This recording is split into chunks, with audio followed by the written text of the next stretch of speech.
welcome back to the Velvet Underworld channels. And after this video, I would really like to know your thoughts about these stories.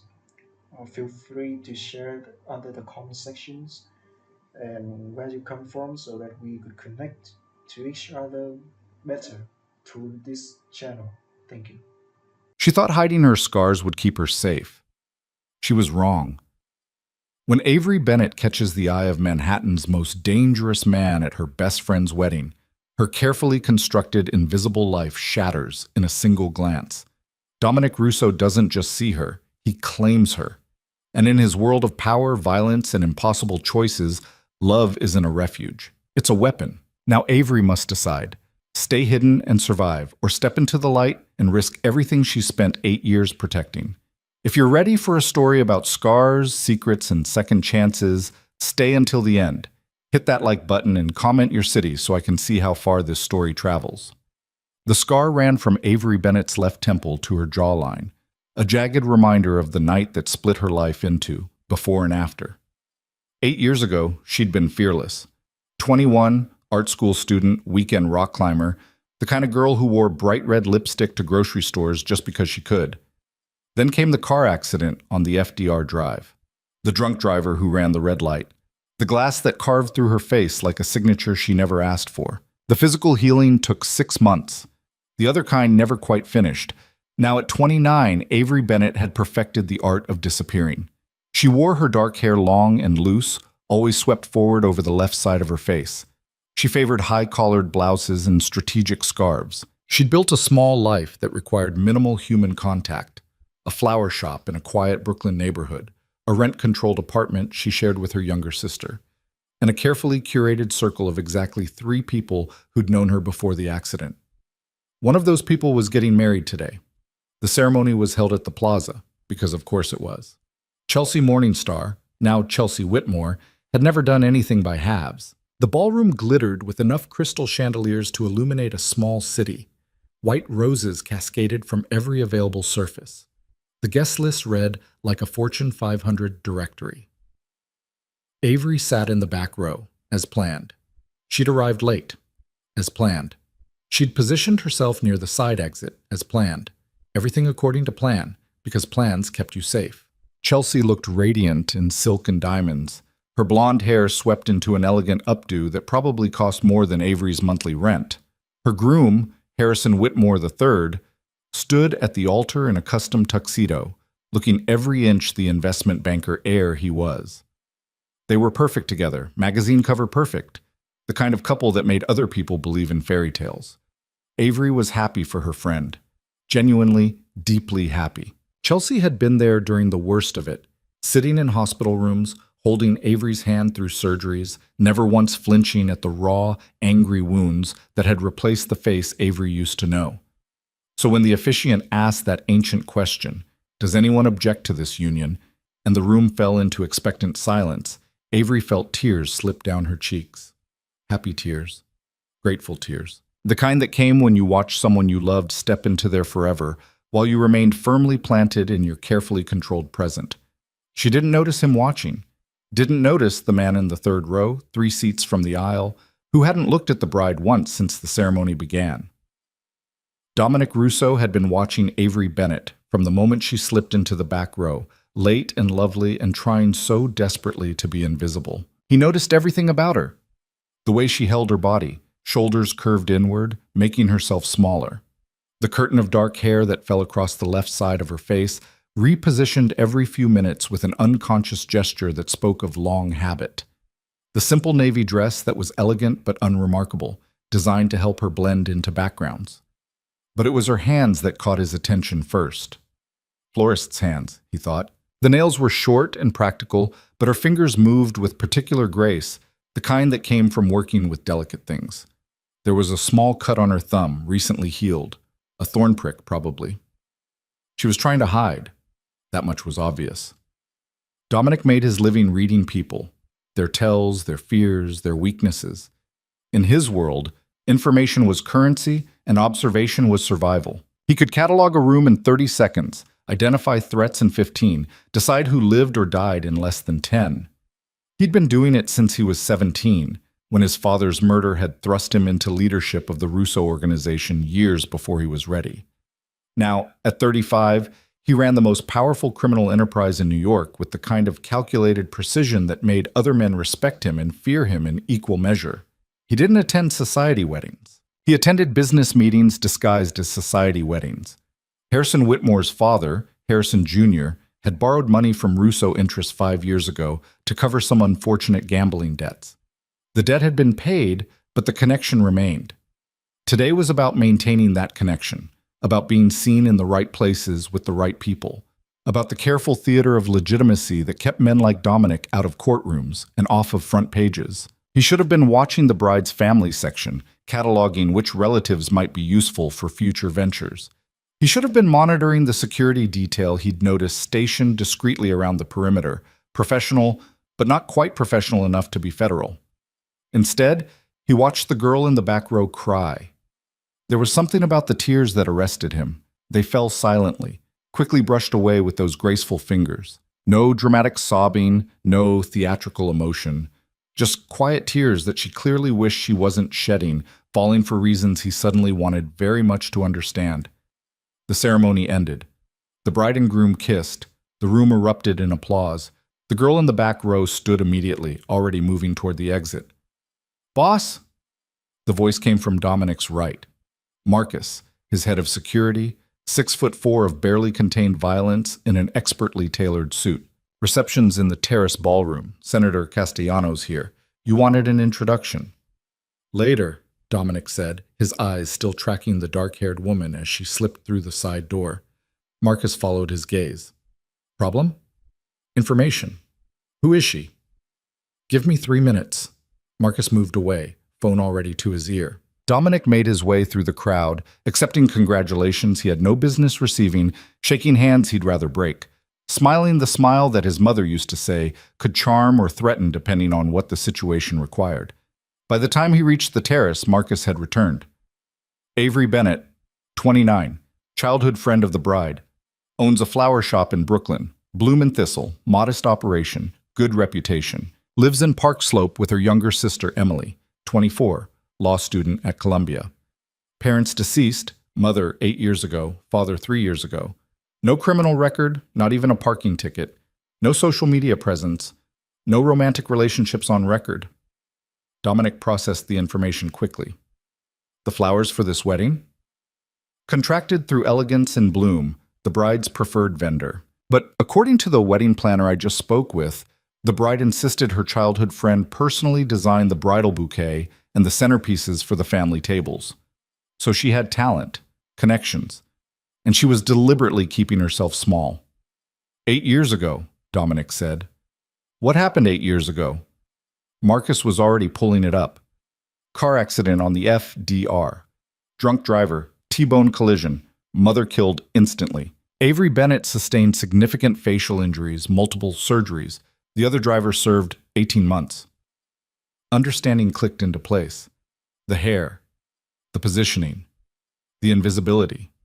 Dominic found her on the far end of the terrace, partially hidden behind a marble column, looking out at Central Park.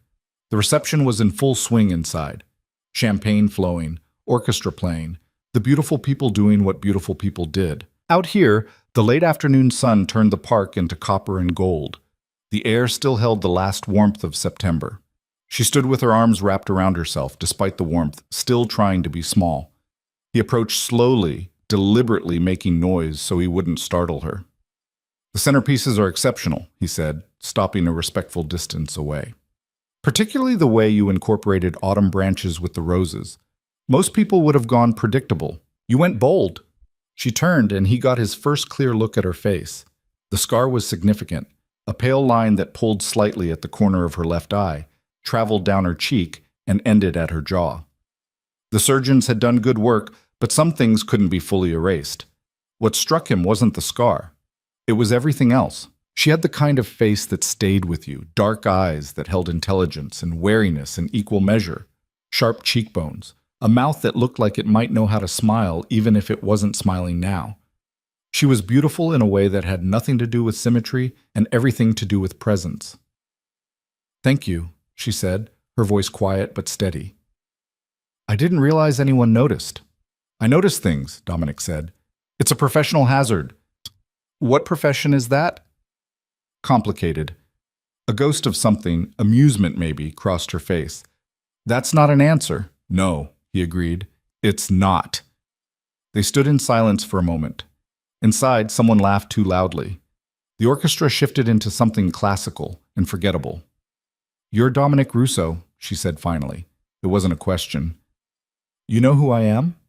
Chelsea pointed you out earlier, said you were an important business associate of Harrison's father. She paused. She didn't say what kind of business. The complicated kind. This time she definitely almost smiled.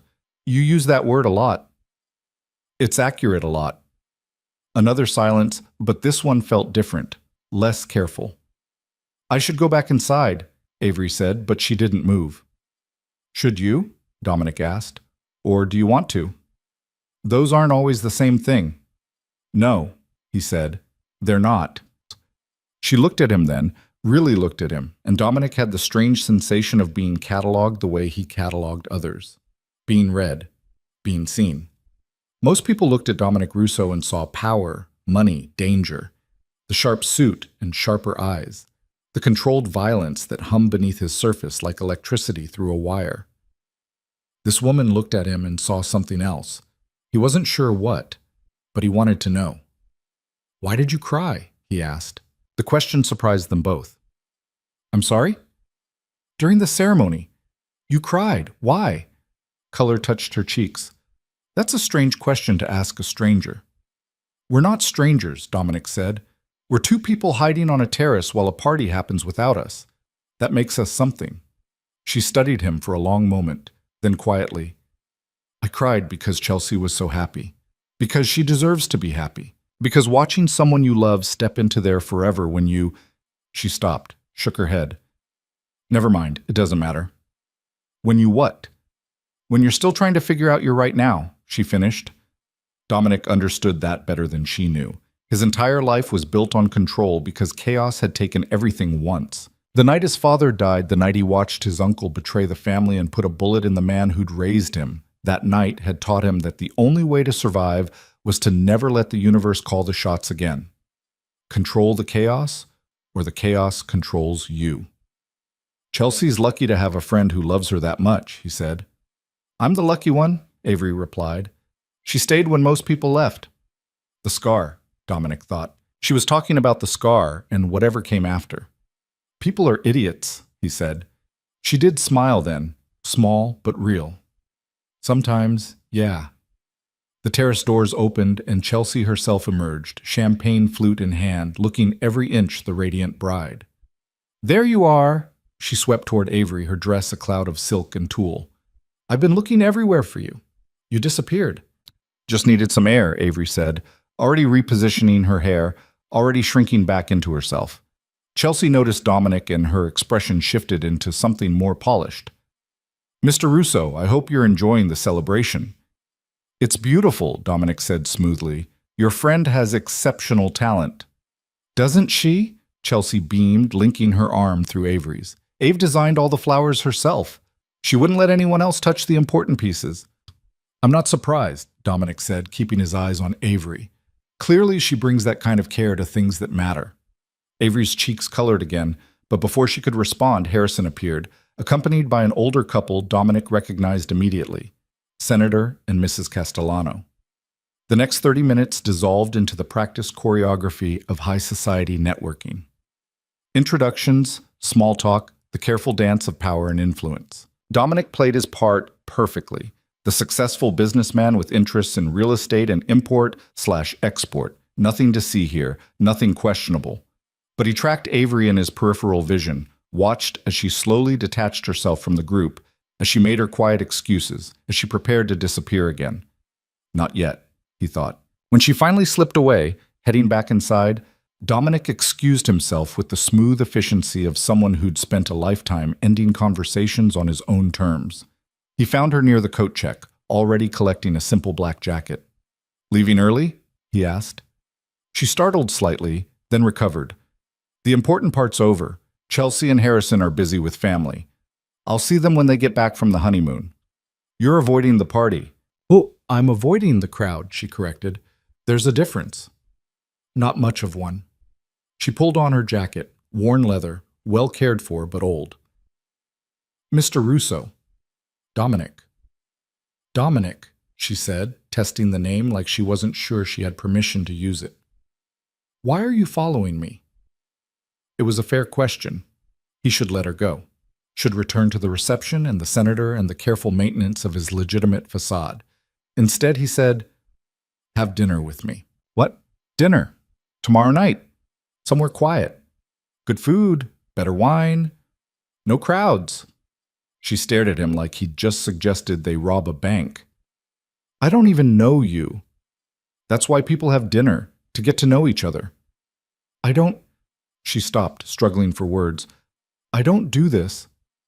This? Dinner with strangers, dating, any of it. Why not?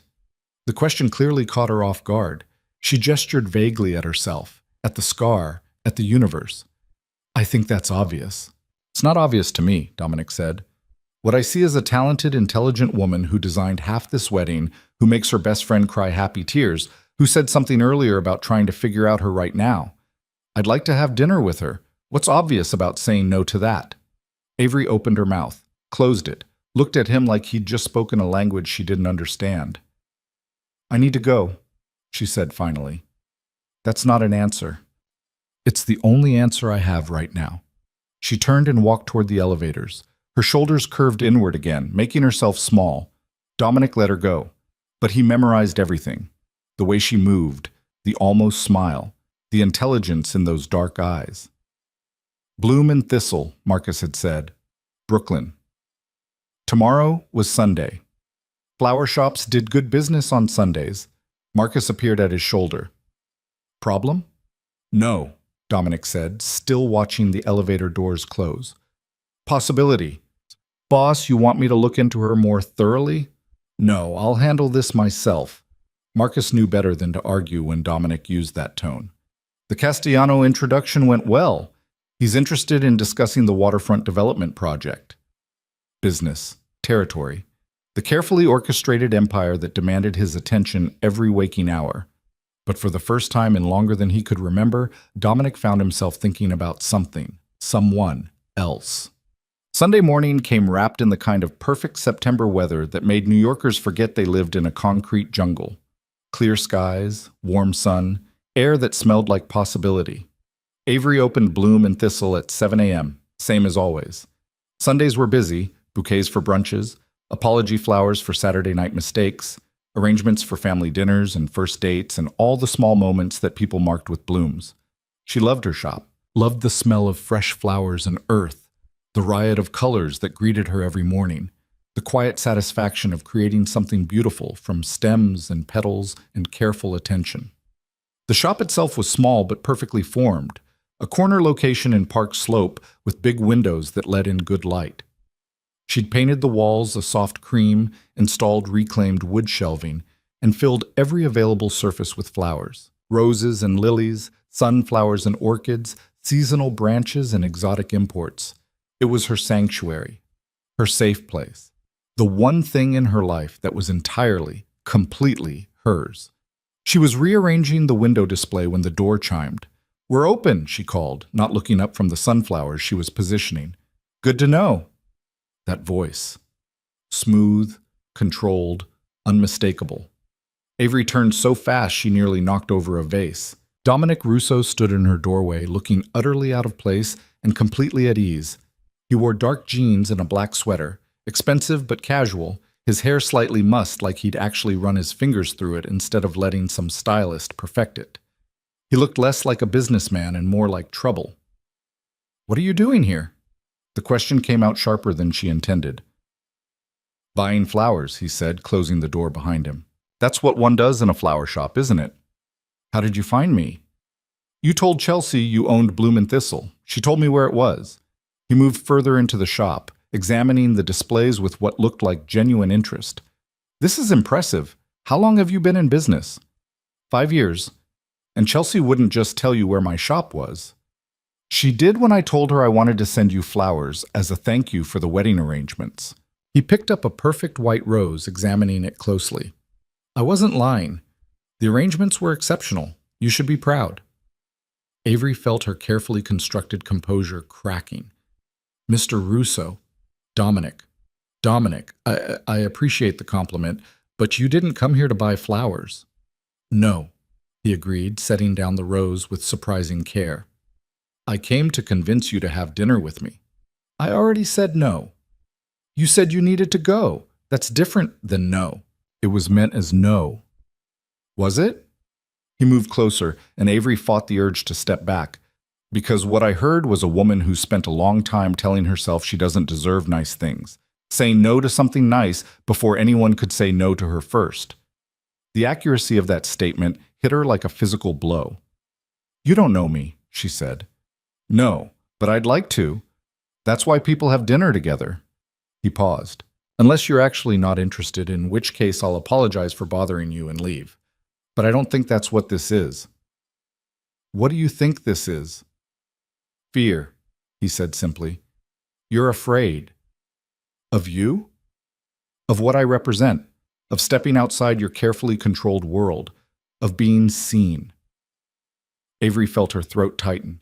He'd been in her shop for 3 minutes, and he'd already seen too much. Read her too clearly.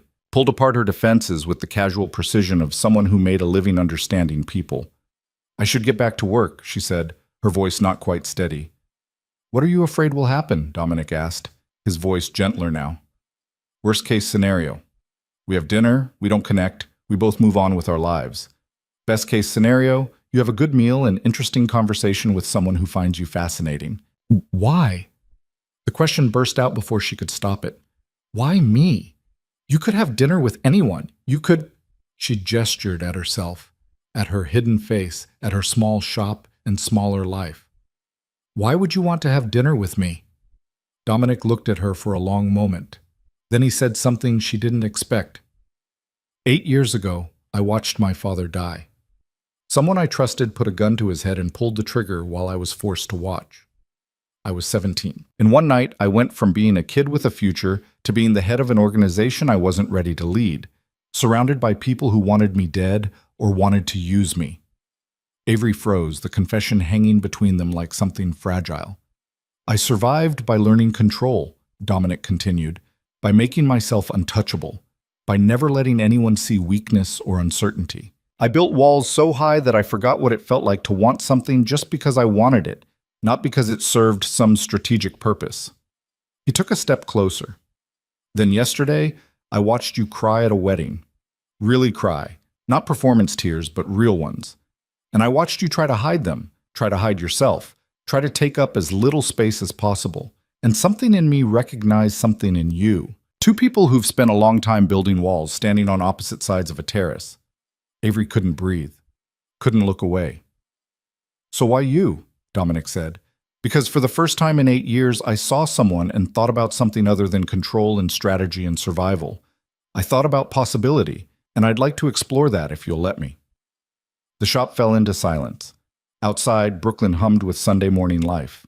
Inside, Avery Bennett stood at a crossroads she didn't know existed 5 minutes ago. Say no, the careful part of her whispered. Send him away. Go back to your safe, small life. But another part, the part that used to rock climb and wear red lipstick to grocery stores, the part that had been buried under 8 years of careful invisibility, that part whispered something else. Say yes. One dinner, she heard herself say. Somewhere quiet. No crowds. Dominic's smile was small but genuine. One dinner, I know a place. I need to close the shop at 6. I could meet you at 7. I'll pick you up. I'll meet you, Avery said firmly. Where? He pulled a card from his pocket, thick, expensive paper with minimal text, just a name and phone number. Text me your address. I'll send you the location. She took the card, their fingers brushing for just a second. This doesn't mean... It means you said yes to dinner, Dominic interrupted gently. Nothing more, nothing less. Whatever happens after that is up to you. He headed for the door, then paused. Avery? Yes? Thank you for saying yes. Then he was gone, the door chime marking his exit. Avery stood in her shop, surrounded by flowers and sunlight and the careful life she'd built, holding a business card that felt like a lit match. Her phone buzzed. A text from Chelsea. OMG, did Dominic Russo really just come to your shop? He texted asking for the address, and I thought he was serious about sending flowers, but then he went there? Call me immediately. Avery stared at the message, then at the card in her hand, then at her reflection in the window, her hair falling forward, hiding her scar, hiding herself. Before she could overthink it, she pulled her hair back, looked at her full face in the glass. The scar caught the morning light, pale against her skin. She looked like someone who'd survived something. Maybe it was time to start living like it. She pulled out her phone and texted the number on the card. This is Avery, 347 9th Street, apartment 3B. See you at 7. The response came within seconds. See you at 7. And Avery, wear your hair however makes you comfortable. I'm interested in all of you, not just the parts you think are acceptable. She read it 3 times. Then she pulled her hair back again and got to work. Organized that morning. When Emily came home from her study group at 4, she found Avery stress cleaning the already immaculate shop. Okay, what's wrong? Emily asked, dropping her bag on the counter. You only clean like this when you're freaking out about something. Avery looked at her sister, brilliant, fearless Emily, who'd been 16 when the accident happened and had somehow managed to grow into this spectacular human despite everything. Law school at Columbia.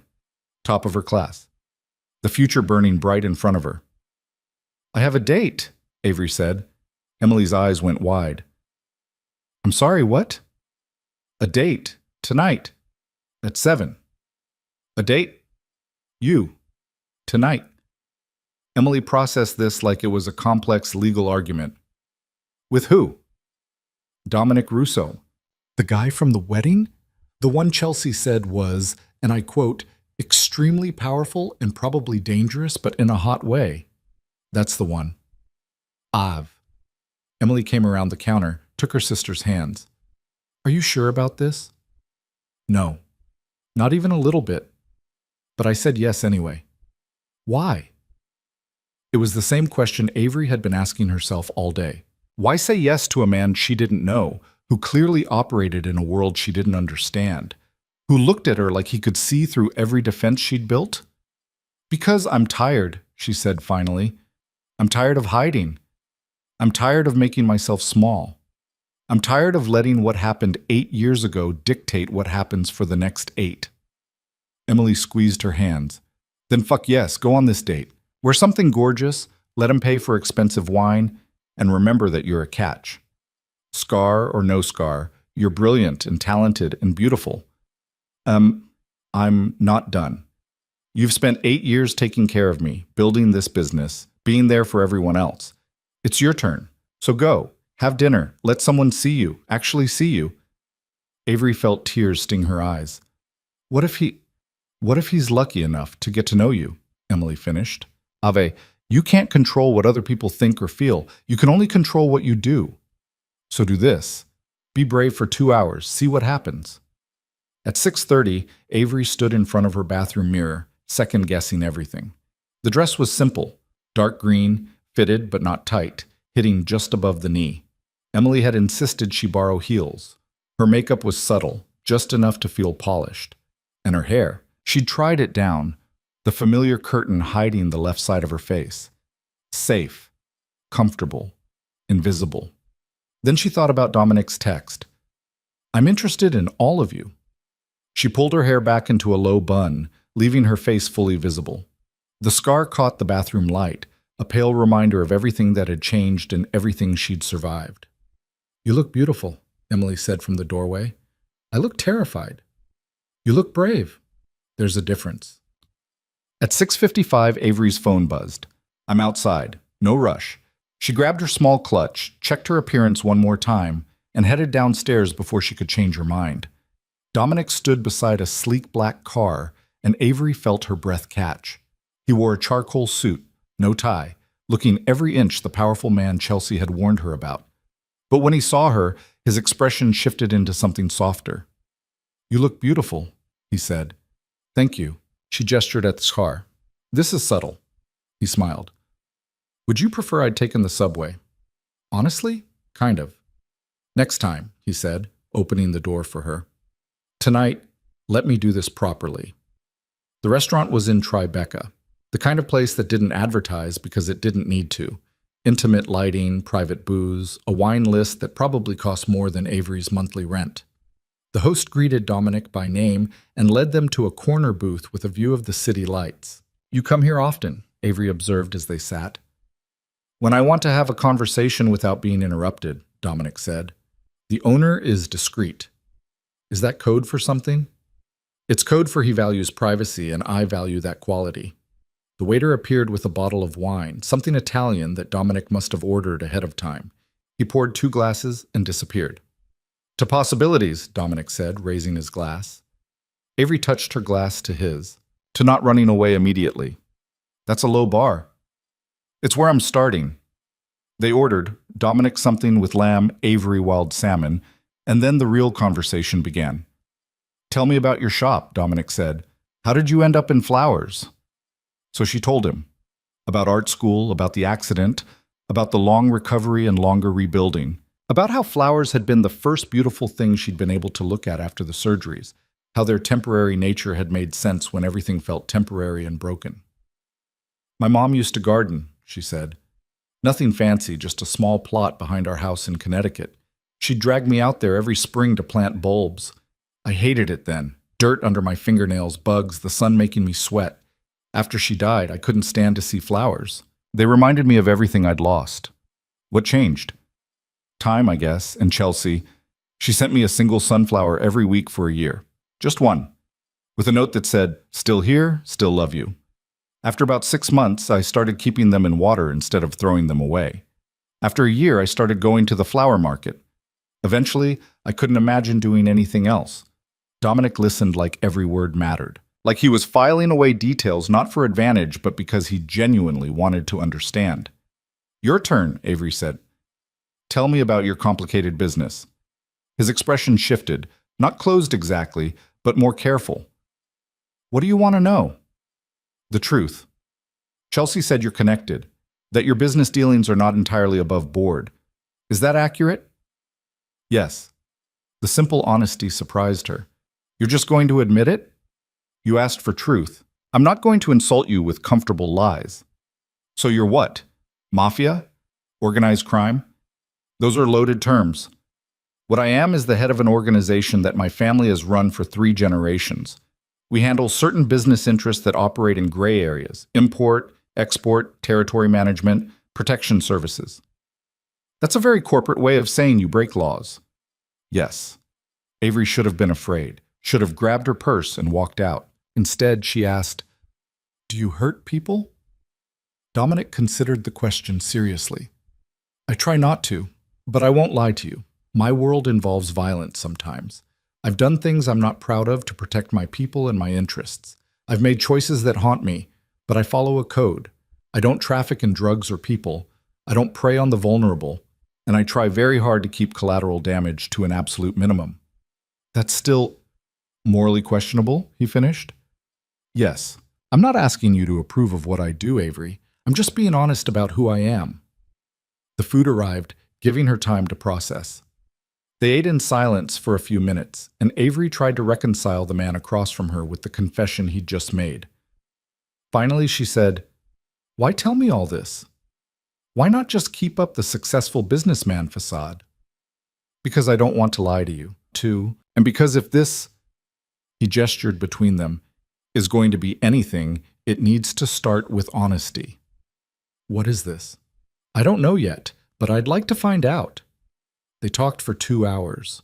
About Emily and law school, about books and music and the strange intimacy of city life, about loss and survival and the different ways people rebuilt themselves after everything fell apart. Dominic was intelligent, observant, surprisingly funny when he let his guard down. He asked questions that showed he was listening, not just waiting for his turn to talk. And he never once looked at her scar the way other people did, with pity or curiosity or poorly concealed discomfort. He just looked at her. When the check came, Avery reached for it. Dominic beat her to it. I invited you, he said. I'm capable of paying for my own dinner. I know you are. But let me do this. It should have felt controlling. Instead, it felt like care. Outside the restaurant, the night had turned cool. Dominic shrugged off his jacket and draped it over her shoulders before she could protest. I can drive you home, he said, or we can walk for a bit. Your choice.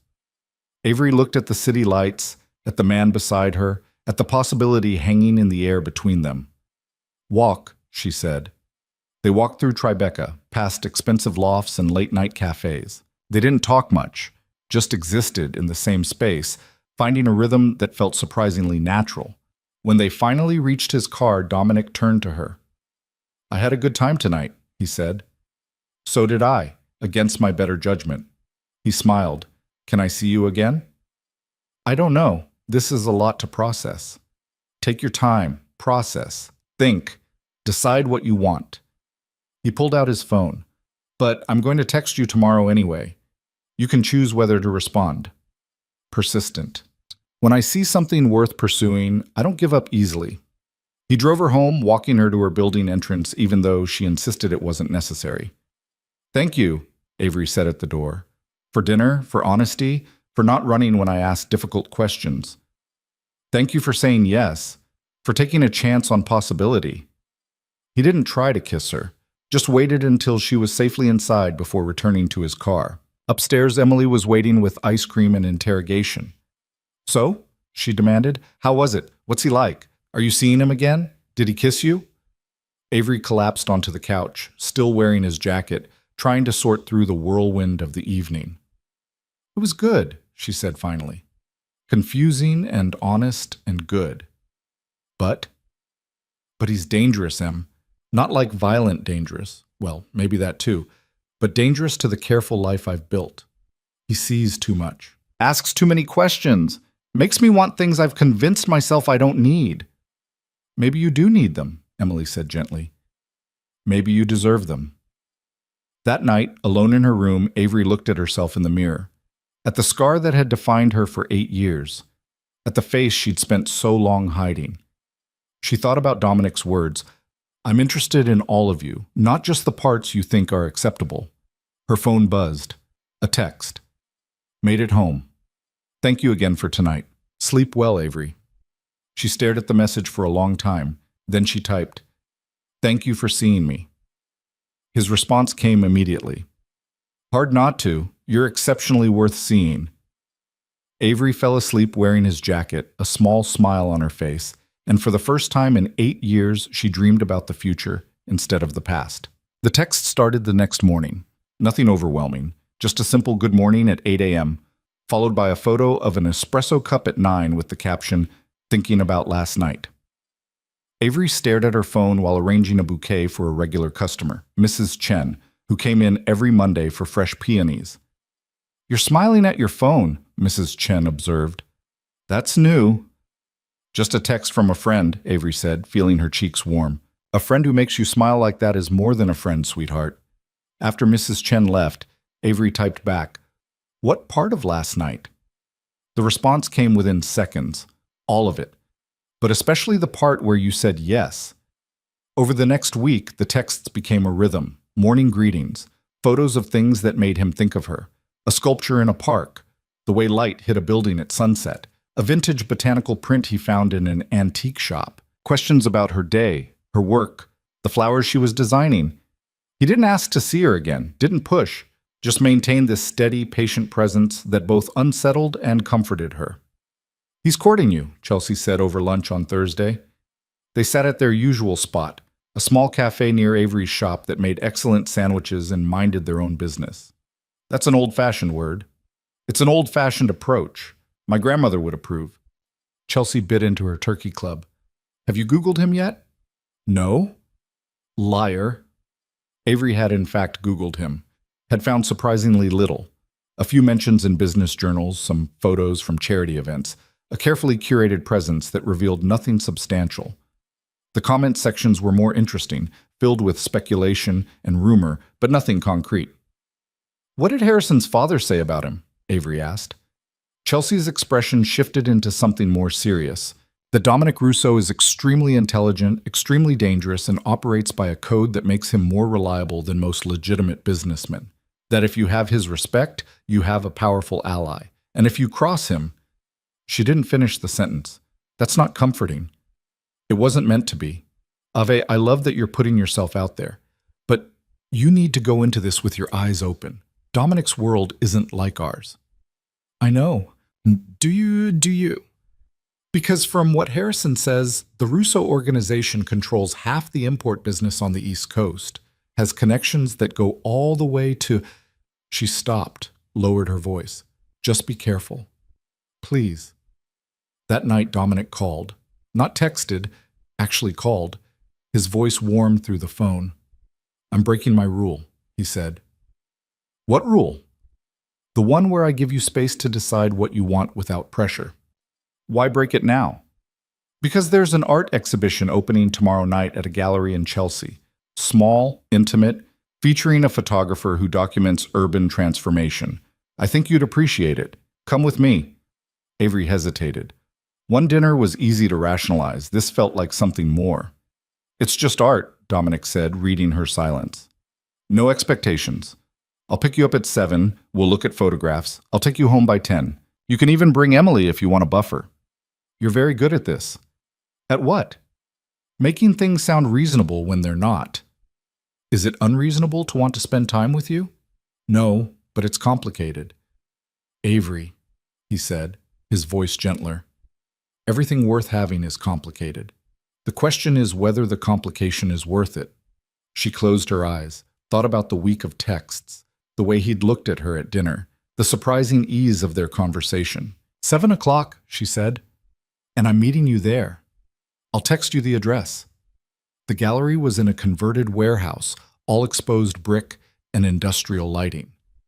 The photographs were stunning, black and white images of New York in transition, old buildings being torn down and new ones rising, the collision of past and future frozen in silver gelatin.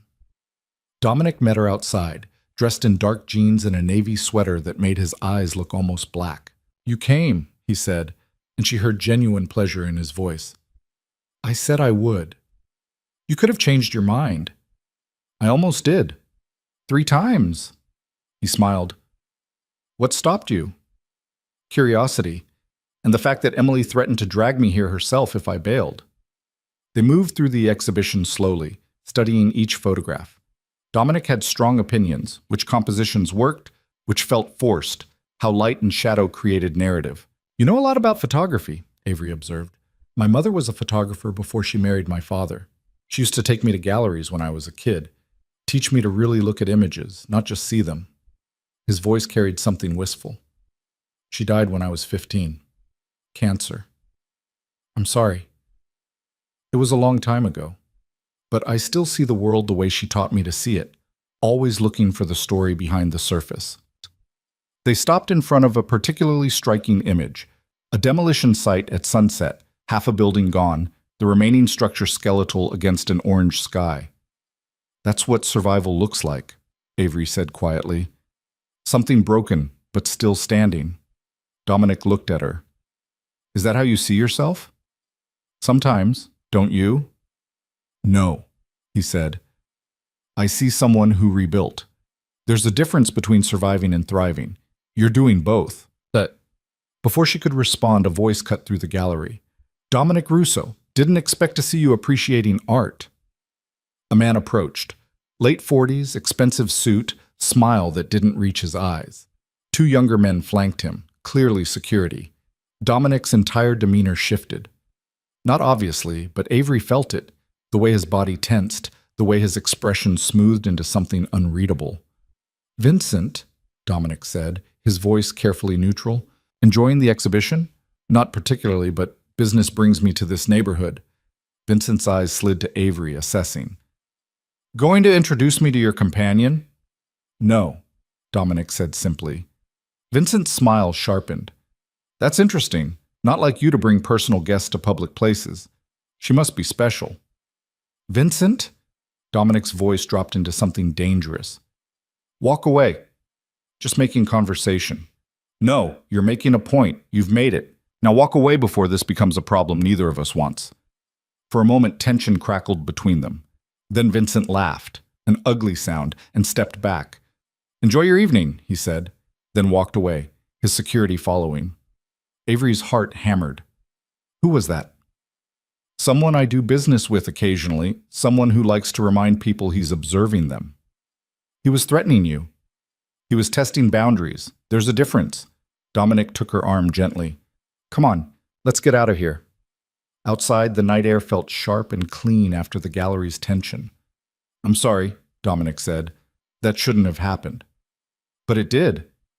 Because of me. No. Because Vincent Castellano likes playing games, and I usually avoid places where I might encounter him socially. He ran a hand through his hair, frustration evident. I wanted to take you somewhere nice. I didn't think... Who is he really? Dominic hesitated, then... He runs a rival organization. We have an uneasy truce. Tonight he was making sure I knew he noticed you, noticed that you matter to me. It's a power play. Would he? No, Dominic said firmly. Vincent operates by rules. He won't touch you. But I need you to understand that being seen with me puts you in a spotlight I can't always control. Avery processed this, the reality of his world crystallizing. This is what you meant about complicated. Yes. They walked in silence for a block. Then Avery said, Take me somewhere else. What? You wanted to show me something nice. The gallery's ruined. Take me somewhere else. Dominic studied her. Are you sure? No, but I'm here anyway. He took her to a small jazz club in the village, the kind of place with dim lighting and a piano player who knew what he was doing. They sat in a corner booth, ordered drinks, and let the music fill the spaces where words felt insufficient. Tell me about your father, Avery said after her second glass of wine loosened her tongue. Dominic's jaw tightened. Why? Because you mentioned him at the wedding, because I want to understand what made you into this. He was quiet for so long she thought he might not answer. Then, my father was complicated, brilliant businessman, ruthless when necessary, but he had principles. He believed in loyalty, in protecting our people, in running the organization like a family. When I was growing up, I didn't understand what he did. Just knew people respected him, feared him sometimes, but also came to him when they needed help. What happened the night he died? My uncle, his brother, had been skimming profits for years. My father found out, confronted him privately, gave him a chance to make it right. My uncle decided the easier solution was to remove my father entirely and take over himself. Dominic's voice remained steady, but his hands clenched around his glass. He invited my father to a meeting, brought me along, said it was time I learned the business. Then he put a gun to my father's head and pulled the trigger while his men held me back. Avery reached across the table, covered his hand with hers. I was 17, Dominic continued. Everything I knew about leadership, I learned in the year after that night. My uncle thought killing my father would make him the obvious successor. He didn't count on the fact that my father's people valued loyalty over blood. They chose me. Barely an adult, grieving, terrified, but they chose me. What happened to your uncle? He's dead. I won't pretend I'm sorry about that. Did you? No, but I gave the order. Does that make it better or worse? Avery didn't answer, couldn't answer. This is who I am, Dominic said, turning his hand to grip hers. I make decisions that affect people's lives. I operate in a world where violence is sometimes the only language people understand. I'm not asking you to accept it or approve of it, but if we're going to keep doing this, you need to see all of it.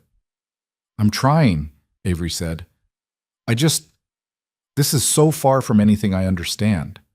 I know, and I know it would be easier for you to walk away. Find someone whose world makes sense, whose job doesn't come with danger and moral ambiguity. Is that what you want, for me to walk away? No, he said, his voice rough. That's the last thing I want. They stayed until the club closed, talking about everything and nothing, finding their way back to easier ground. When Dominic finally drove her home, he walked her to her door again. Thank you, Avery said, for being honest, even when it's hard. Thank you for not running. Yet, she said, I haven't run yet. Yet is better than already. He touched her face gently, his thumb brushing her cheek just below the scar. Sleep well, Avery. Over the next 2 weeks, they fell into a pattern. Dinners twice a week, long phone conversations that stretched past midnight, Stolen hours where Dominic would show up at her shop with coffee, stay for 20 minutes of conversation, then disappear back into his complicated world. Emily watched it all with a mixture of concern and encouragement. He's different with you, she observed one night while they made dinner.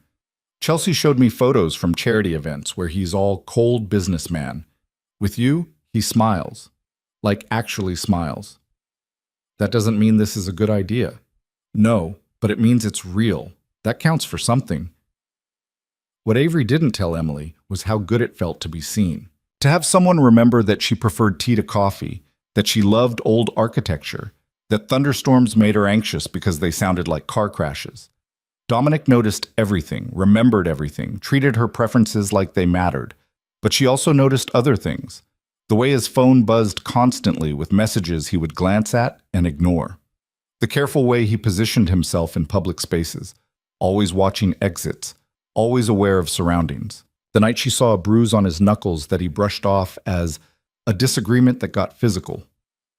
His world kept intruding, reminder after reminder that this wasn't normal, wasn't safe. The breaking point came on a Tuesday. Avery was closing the shop at 6 when a black SUV pulled up outside. Two men got out, not threatening exactly, but not friendly either. The taller one approached the door. Avery Bennett? Her heart stopped. Who's asking? We work with Dominic Russo. He asked us to pick you up. Why? There's a situation. He'll explain, but we need to go now. Every instinct screamed danger, but something in the man's voice, urgent but not aggressive, made her grab her purse. They drove in silence to a building in Manhattan's financial district. Marcus met her in the lobby, his expression grim. What's happening? Avery demanded. Where's Dominic? Upstairs, there's been... He paused, choosing words carefully. A complication. He wanted you somewhere safe. Safe from what? Come on. He led her to a penthouse apartment, sleek, minimally furnished, clearly a safe house more than a home. Dominic stood by the window, phone pressed to his ear, speaking rapid Italian. When he saw her, relief flooded his face. He ended the call and crossed to her in 3 strides. Are you all right? His hands framed her face, checking for injuries that weren't there. I'm fine. Confused and slightly terrified, but fine. What's going on? Dominic exchanged a look with Marcus, who quietly left the room. There was an incident this afternoon, Dominic said carefully. A rival faction, not Vincent's people, someone smaller and stupider, decided to make a move on some of my territory. The situation escalated. There was concern that they might try to leverage people I care about. Understanding hit her like cold water. They were going to come after me. We didn't know for certain, but I wasn't taking chances. So you just had your people pick me up? Without warning? Without asking? There wasn't time, Knit. There's always time for a phone call, Dominic. Her fear crystallized into anger. You can't just send armed men to collect me like I'm a package. I was protecting you. By scaring me half to death? By making decisions about my safety without consulting me? They stared at each other, the tension sharp between them. Finally, Dominic said, You're right, I should have called. I should have explained. When Marcus told me there might be a threat, all I could think about was getting you somewhere safe. I'm not a child. I'm not some fragile thing that needs to be managed. I know that. Do you? Because right now it feels like you made a unilateral decision about my life without considering that I might want to say in it. Dominic ran both hands through his hair, frustration evident. This is new for me. Caring about someone who isn't part of this world, someone I can't just order around or protect through force. I'm trying to figure out how to keep you safe while respecting your autonomy, and I'm clearly not doing a great job. Some of Avery's anger deflated. What happened? Is the situation resolved? For now, the people who made the move have been dealt with, but Avery, he moved closer, his voice dropping. This won't be the last time. As long as you're connected to me, there will be people who see you as a weakness they can exploit. So what are you saying? I'm saying you need to decide if this is worth it. If I'm worth it? Because I can protect you, but I can't make your life normal. I can't promise there won't be nights like this, moments of fear, complications you never asked for. Avery looked at him, this complicated, dangerous man who brought her coffee and remembered her preferences and looked at her like she was the most fascinating thing he'd ever seen. I need to think, she said finally. Of course. Marcus will take you home whenever you're ready. I've posted security outside your building just until we're certain. No. Avery, no security at my building. You don't get to make that decision for me. If I'm in actual danger, we'll discuss it, but I won't live in a cage, even a comfortable one. Dominic looked like he wanted to argue. Instead, he nodded. All right, but please let Marcus drive you home. And keep your phone on. If anything feels wrong, I'll call. I promise. The drive back to Brooklyn was quiet. Marcus didn't try to make conversation, and Avery was grateful. She needed to think, needed to process what had just happened. Emily was waiting when she got home, alerted by the security detail that had briefly appeared and then vanished. What the hell happened? Emily demanded. Avery told her everything. The pickup, the safe house, the argument, Dominic's admission that this would be her life if she stayed with him. So what are you going to do? Emily asked when she finished. I don't know. Part of me wants to run as fast as I can, but another part wants to stay. Is that crazy? Emily was quiet for a moment. Then, remember when I was applying to law schools? You told me that the things worth having are usually the things that scare us the most. That fear isn't a reason to say no. It's just information to consider while deciding. I'm regretting that advice now. Well, I'm not. Ave, only you can decide if this is worth it, but don't let fear make the choice for you. Let it inform the choice, but don't let it decide. That night, Avery lay in bed and thought about the past 3 weeks. The dinners and conversations, the way Dominic looked at her, the feeling of being seen and valued and wanted, but also the danger, the moral ambiguity, the world she didn't understand. Her phone buzzed, a text from Dominic. I'm sorry about tonight. You deserve better than fear and armed escorts. You deserve normal and safe and uncomplicated. I can't give you those things, but I can give you honesty, protection, and everything I am. If that's not enough, I'll understand. She stared at the message for a long time. Then she typed, what if I don't want normal? What if I want real, even if real is complicated? His response came quickly. Then we figure it out together, at your pace, with your boundaries. I'm not going anywhere unless you tell me to. I need time to think. Take all the time you need. I'll be here. The next morning, Avery opened her shop and tried to focus on work, but her mind kept circling back to the same questions. What did she want? What was she willing to risk? Where was the line between brave and stupid? At noon, Chelsea appeared with lunch and determination. Talk, Chelsea demanded, setting down sandwiches. Emily called me. She's worried. Everyone's worried. I'm worried. So talk to me. What's going on in that analytical brain of yours? Avery laid it all out. Her feelings, her fears, the impossible choice between safety and possibility. Here's what I think, Chelsea said when she finished. You've spent 8 years playing it safe, building a life that protects you from pain and rejection and risk. And it's worked. You have your shop, your sister, your small circle of people who love you. But is it enough? It was. Before Dominic. Before I remembered what it felt like to want something that scared me. Chelsea reached across the table, took her hand. Only you can decide if he's worth the risk.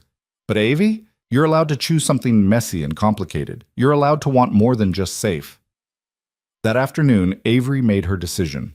She texted Dominic, "Can you come to the shop at closing? We need to talk." His response was immediate. "I'll be there." At 6 o'clock, as the last customer left, Dominic appeared. He looked nervous, an expression she'd never seen on him before. "Hi," she said. "Hi." They stood in the middle of her shop, surrounded by flowers and fading sunlight, and Avery took a breath. "I've been thinking about what you said, about not being able to give me normal or safe or uncomplicated." "Avery, let me finish." She moved closer. "I don't want normal. Normal is what I've had for 8 years, and it's been small and careful and lonely. What I want is real. I want someone who sees me, all of me, and doesn't flinch. Someone who makes me want to be brave even when I'm terrified." "What are you saying?" "I'm saying yes. To this, to you, to whatever complicated thing we're building, but I need boundaries." Relief flooded his face. "Anything. You don't make decisions about my safety without consulting me. You don't send people to collect me without warning. You treat me like a partner in this, not something fragile to be protected. Done. And you have to be honest with me. I don't need to know every detail of your business, but if something affects me or Emily, I need to know. I can do that. And she paused, gathering courage. You have to understand that I'm still figuring this out. That some days I'm going to be scared and uncertain and questioning every choice. I need you to be patient with that. Dominic closed the distance between them, his hands gentle on her face. I can be patient. I can give you space and time and whatever you need. What I can't do is let you go, not now that I've found you. That's a very intense thing to say. I'm a very intense person. You should probably get used to that. Then he kissed her, soft and careful and full of promise. And Avery kissed him back, making her choice, stepping into the light despite every reasonable fear. When they finally broke apart, both breathing hard, Dominic rested his forehead against hers. So we're doing this, he said. We're doing this. It's going to be complicated. You've mentioned that. He smiled, that real smile she was learning to treasure. Come on, let me take you to dinner, somewhere quiet where we can figure out what happens next. I'd like that. As they left the shop, Avery caught her reflection in the window, hair pulled back, scar visible, smiling genuinely for the first time in years. She looked like someone who'd stopped hiding. She looked like someone who'd chosen brave. And as Dominic took her hand, she realized that maybe, just maybe, that was exactly who she wanted to be. The next 6 weeks felt like learning to breathe in a different atmosphere. Avery had expected complications, had braced herself for the weight of Dominic's world pressing against her carefully constructed life. What she hadn't expected was how seamlessly he wove himself into the spaces between her routines, how naturally their lives began to merge despite operating in completely different orbits. He came to the shop most mornings before she opened, bringing coffee and pastries from a bakery in Little Italy that his family had patronized for 3 generations. They'd sit among the flowers while dawn light crept through the windows, talking about everything and nothing, stealing 30 minutes of normalcy before their respective days demanded attention. Emily approved, cautiously. She'd subjected Dominic to an interrogation over dinner that would have made seasoned prosecutors proud, asking pointed questions about his intentions, his business, his ability to keep Avery safe without suffocating her independence. She's brilliant, Dominic had told Avery afterward. Terrifying, but brilliant. She's going to make an excellent lawyer. She made you sweat. A little, but I respect that. She loves you. She should be protective. They established boundaries with the care of people diffusing explosives.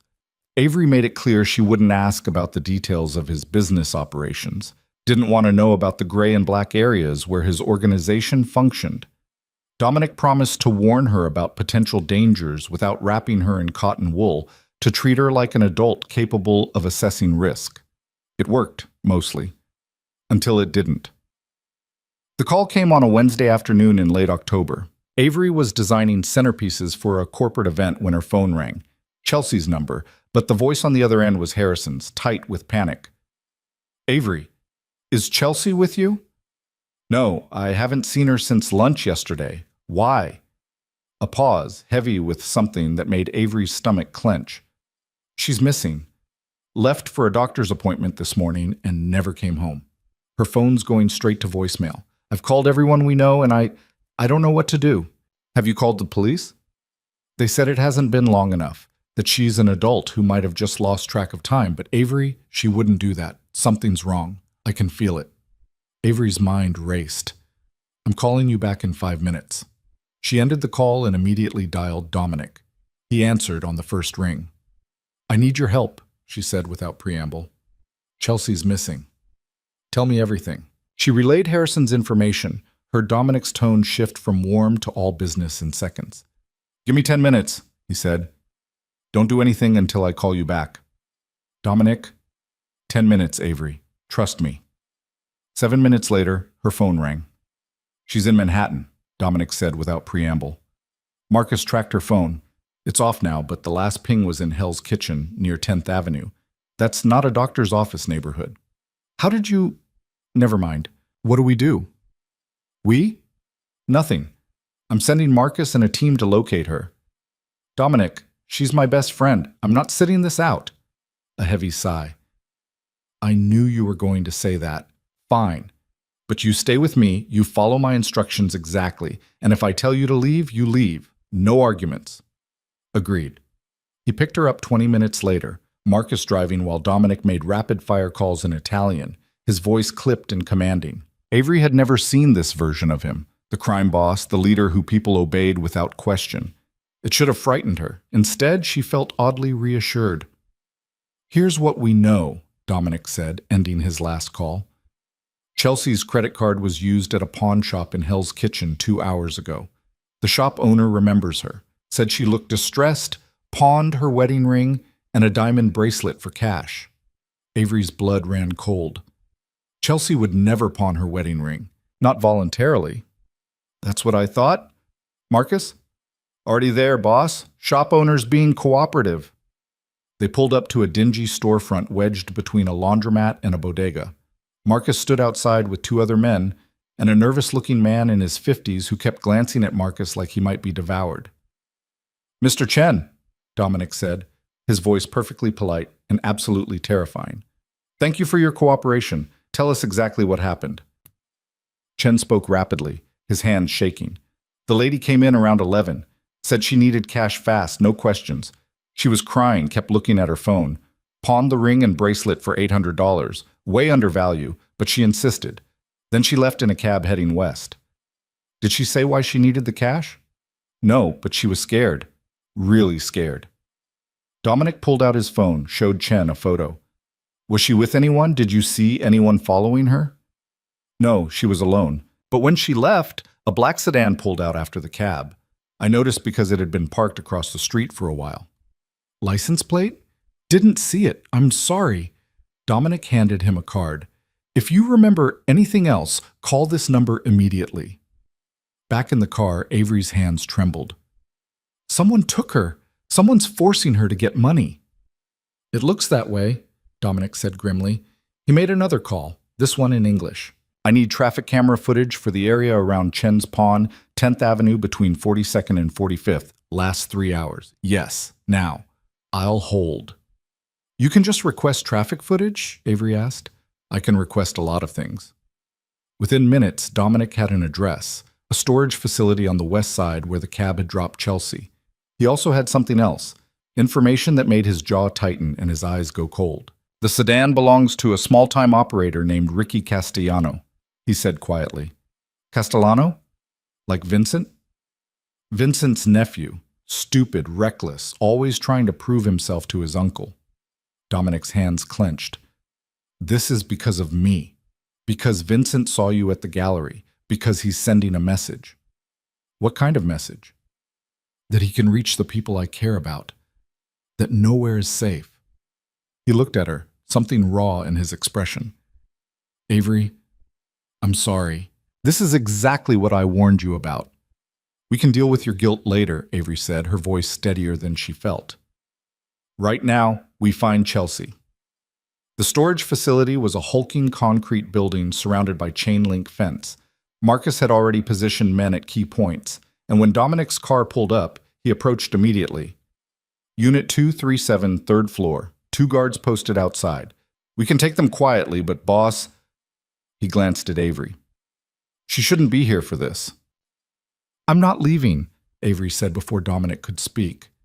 Avery... She's my best friend. I'm not leaving. Dominic studied her, then nodded once. You stay behind me. You don't move unless I tell you to. And if shooting starts, you run. Understood? Her mouth went dry. Shooting? Hopefully it won't come to that, but I need your word. You have it. They entered through a side door Marcus's men had already secured. The interior was dimly lit, rows of orange storage units stretching in every direction. They climbed stairs in silence, Dominic moving with lethal precision, Marcus and his team flanking them. At Unit 237, 2 men stood guard, young, armed, trying to look tougher than they were. When they saw Dominic, their bravado faltered. Walk away, Dominic said quietly. Right now. Tell Ricky that Dominic Russo is here and he has exactly 60 seconds to open this door and release the woman inside before this becomes a situation his uncle won't be able to fix. The guards exchanged glances. One reached for his phone. Marcus was faster, his gun appearing with practiced ease. Not a good idea, Marcus said conversationally. The door opened from inside. A man emerged, mid-20s, expensive jacket, cocaine confidence in his eyes. Ricky Castellano. Russo, he said with a smirk, didn't think you'd find us this fast. Where is she? The pretty blonde? She's fine, just having a conversation with my associate about some money her husband owes my uncle. Avery's sharp intake of breath made Ricky's eyes shift to her. His smirk widened. And you must be the flower girl. Heard a lot about you. My uncle's very interested in... He didn't finish the sentence. Dominic moved faster than Avery could track, had Ricky against the wall with a gun pressed under his chin before the younger man could blink. You have 5 seconds to produce that woman unharmed, Dominic said, his voice dead calm. After that, I stopped being reasonable. You wouldn't. My uncle.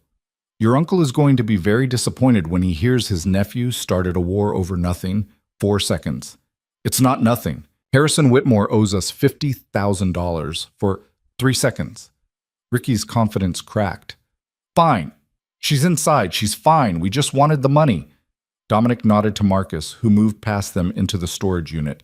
Seconds later, he emerged with Chelsea, disheveled, mascara streaked, but alive. She saw Avery and nearly collapsed. Oh my God, Ave! Avery caught her friend, holding her tight while Chelsea shook. I've got you. You're safe. Harrison, they said Harrison owes them money. They were going to hurt me if he didn't pay. We're handling it, Avery said, her voice fierce. You're safe now. Dominic still had Ricky pinned. Here's what's going to happen. You're going to call your uncle. You're going to tell him this was a mistake, that you acted without authorization. Then you're going to personally apologize to Mrs. Whitmore for frightening her. Fuck you! The gun pressed harder. That wasn't a request. Ricky made the call, his voice shaking. When he finished, Dominic released him and stepped back. The Whitmore debt will be addressed through proper channels, Dominic said. Not through kidnapping civilians. You tell Vincent I'll be in touch. And Ricky? He leaned in close. If you ever come near either of these women again, your uncle won't be able to protect you from what I'll do. We clear?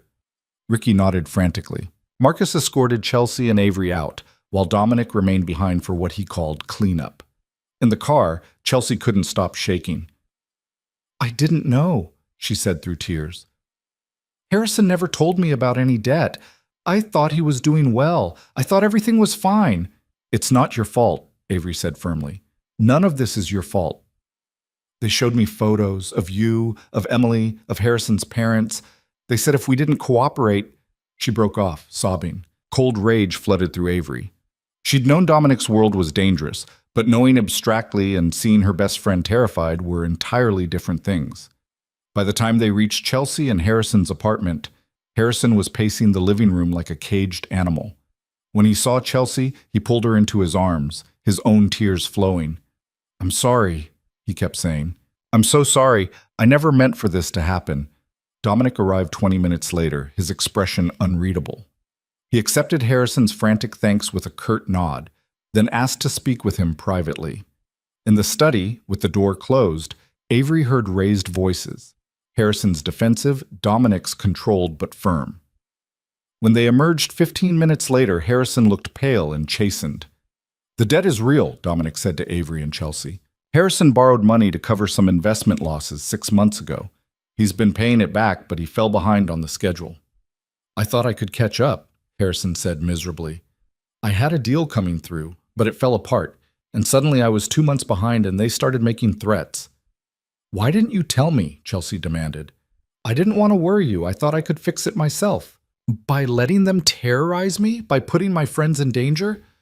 Chelsea, no, Harrison. This is...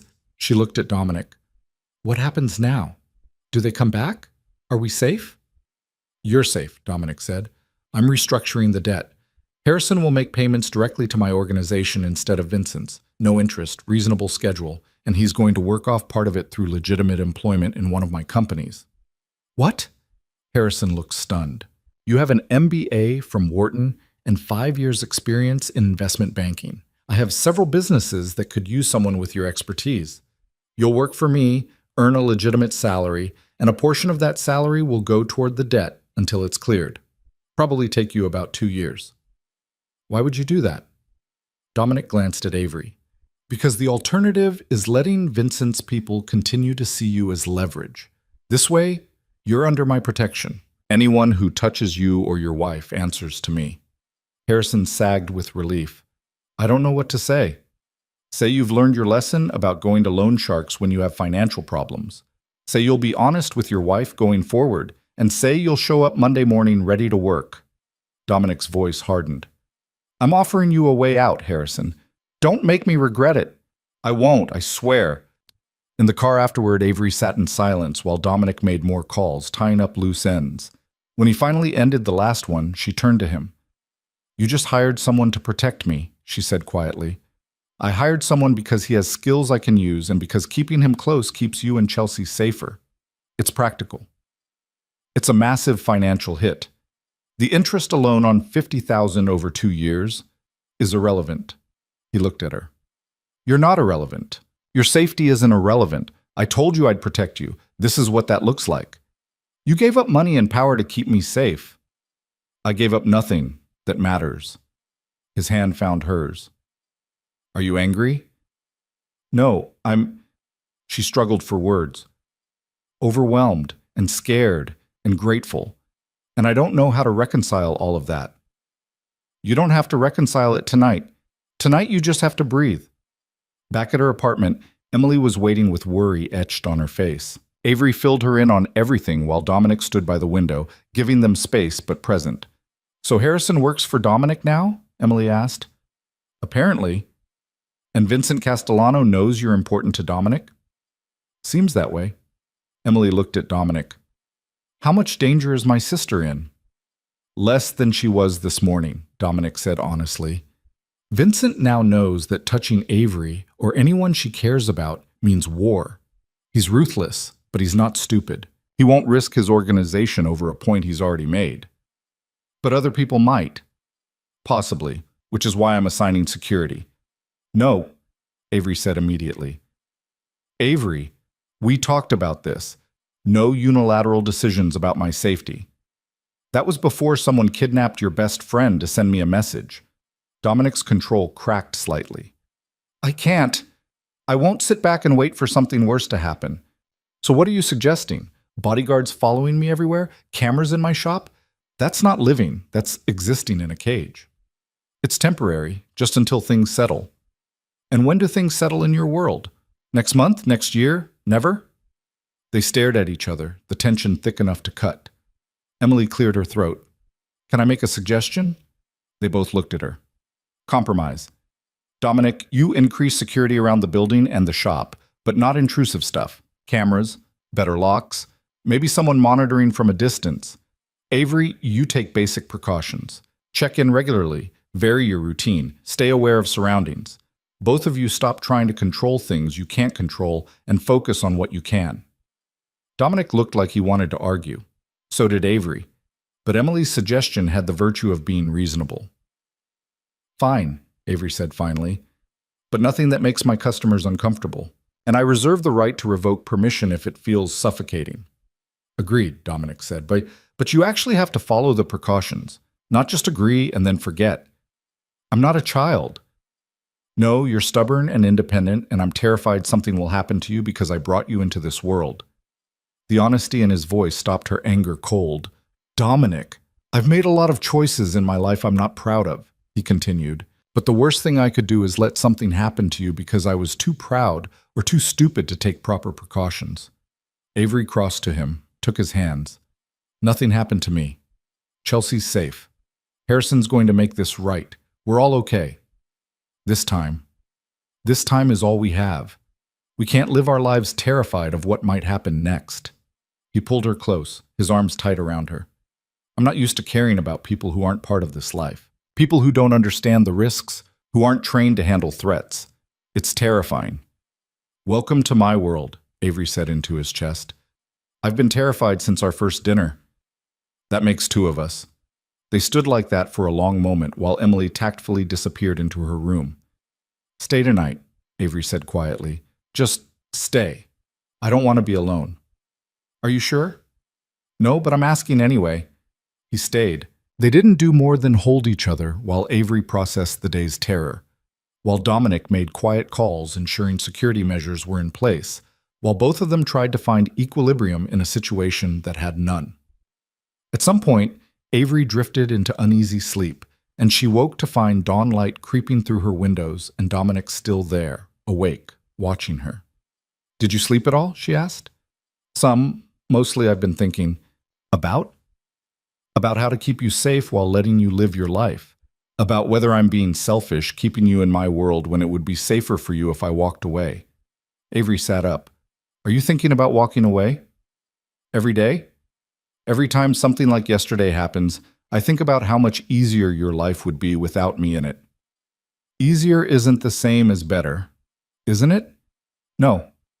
She turned to face him fully. Dominic, I'm not going to lie.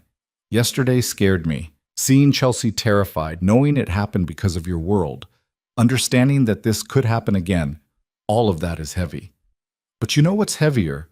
The thought of going back to the life I had before you, small and safe, and so carefully controlled that nothing could hurt me because nothing could reach me.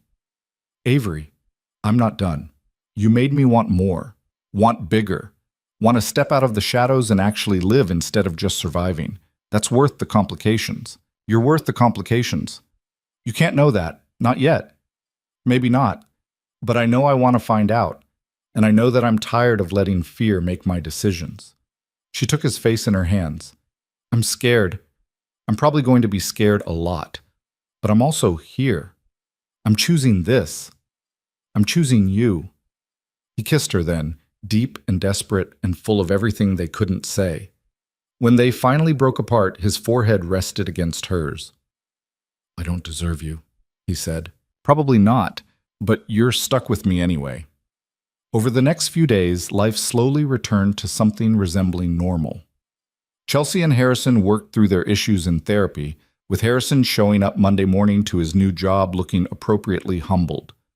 Marcus installed subtle security measures, upgraded locks, cameras positioned to monitor approaches but not intrude, a quiet presence that Avery barely noticed until she actively looked for it. Dominic was careful, checking in regularly but not smothering her, balancing his protective instincts with her need for independence. And Avery tried to settle into this new reality where danger was possible but not constant, where loving someone meant accepting risks she'd spent years avoiding. But in the quiet moments, sitting in her shop surrounded by flowers while Dominic brought her coffee, or walking through Brooklyn with his hand in hers, or lying in her bed while he told her stories about his mother, she found something she hadn't expected. Peace. Not the kind that came from control or careful avoidance, but the kind that came from choosing something real despite its complications. 2 weeks after Chelsea's ordeal, Harrison showed up at the shop during lunch. I wanted to thank you, he said awkwardly, for everything, for not judging me, for convincing Dominic to give me a chance, for being there for Chelsea when I failed her. You didn't fail her, Avery said. You made a mistake. You're fixing it. It's a big mistake. $50,000. $50,000 is nothing compared to losing her trust. Focus on rebuilding that. He nodded, looking younger than his 32 years. Can I ask you something about Dominic? Maybe. Is he as dangerous as people say? Avery considered the question carefully. He's dangerous when he needs to be, but he's also honorable in his way. He follows a code, he protects his people, and he keeps his word. That's more than I can say for a lot of people operating in legitimate businesses. Chelsea says you're in love with him. The statement caught her off guard. We haven't. It's okay. I'm not judging. I just wonder how you reconcile it. The danger, the moral ambiguity, all of it. Avery was quiet for a moment. Then she said, I spent 8 years hiding from everything that scared me. Hiding from people, from risk, from the possibility of rejection or pain. It worked. I was safe.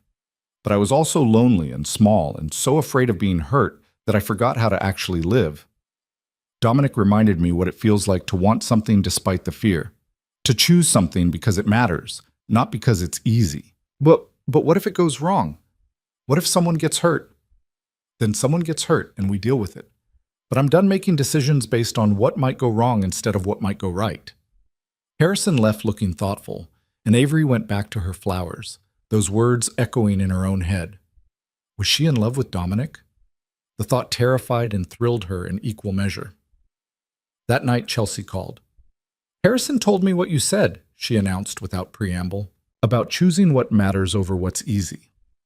I may have gotten philosophical. Ave, are you happy? Really happy? Avery thought about it, about morning coffee and midnight conversations, about the way Dominic looked at her like she was the most fascinating person he'd ever met, about feeling seen and valued and wanted despite every insecurity that screamed she wasn't enough. Yeah, she said softly. I think I am. Then that's all that matters. Everything else is just noise. Later that week, Dominic took her to a small Italian restaurant in the Bronx where his grandmother used to take him as a child. They sat in a corner booth, sharing pasta and wine, and he told her stories about growing up in a world she could barely imagine. My father used to say that power without purpose is just tyranny, Dominic said, twirling linguine. That we had responsibilities to the people who depended on us, to the neighborhoods we operated in. He believed in something bigger than just making money. Do you believe that? I try to. It's harder than it sounds. Balancing what's right with what's necessary, what's moral with what keeps people alive. He set down his fork. But being with you makes me want to be better, to build something that's more than just territory and influence. What does that look like? I don't know yet, but I'm starting to think about legitimate businesses, about transitioning away from the gray areas. It would take years, and it would be dangerous. People don't like change, and there are those who'd see it as weakness. But maybe it's possible. Because of me? Because of what you represent. A life that's bigger than just survival and control. A future that looks different than the past. Avery reached across the table, took his hand. That's a lot of pressure to put on one person. I'm not putting it on you. I'm saying you make me want to be the kind of man who deserves you. That's different. Walking back to the car, Dominic pulled her into a dark doorway and kissed her like he was memorizing the taste of her, the feel of her, the moment itself. What was that for? She asked breathlessly. For choosing me. For staying. For making me believe that there might be more to life than just the next crisis or the next power play. Dominic, I'm falling for you, Avery. I probably shouldn't tell you that. It's too soon, too much pressure, too many complications. But I need you to know, I'm falling and I don't want to stop. Her heart hammered against her ribs. She should be careful, should protect herself, should slow this down before it became too much to walk away from. Instead, she said, Good, because I'm falling too.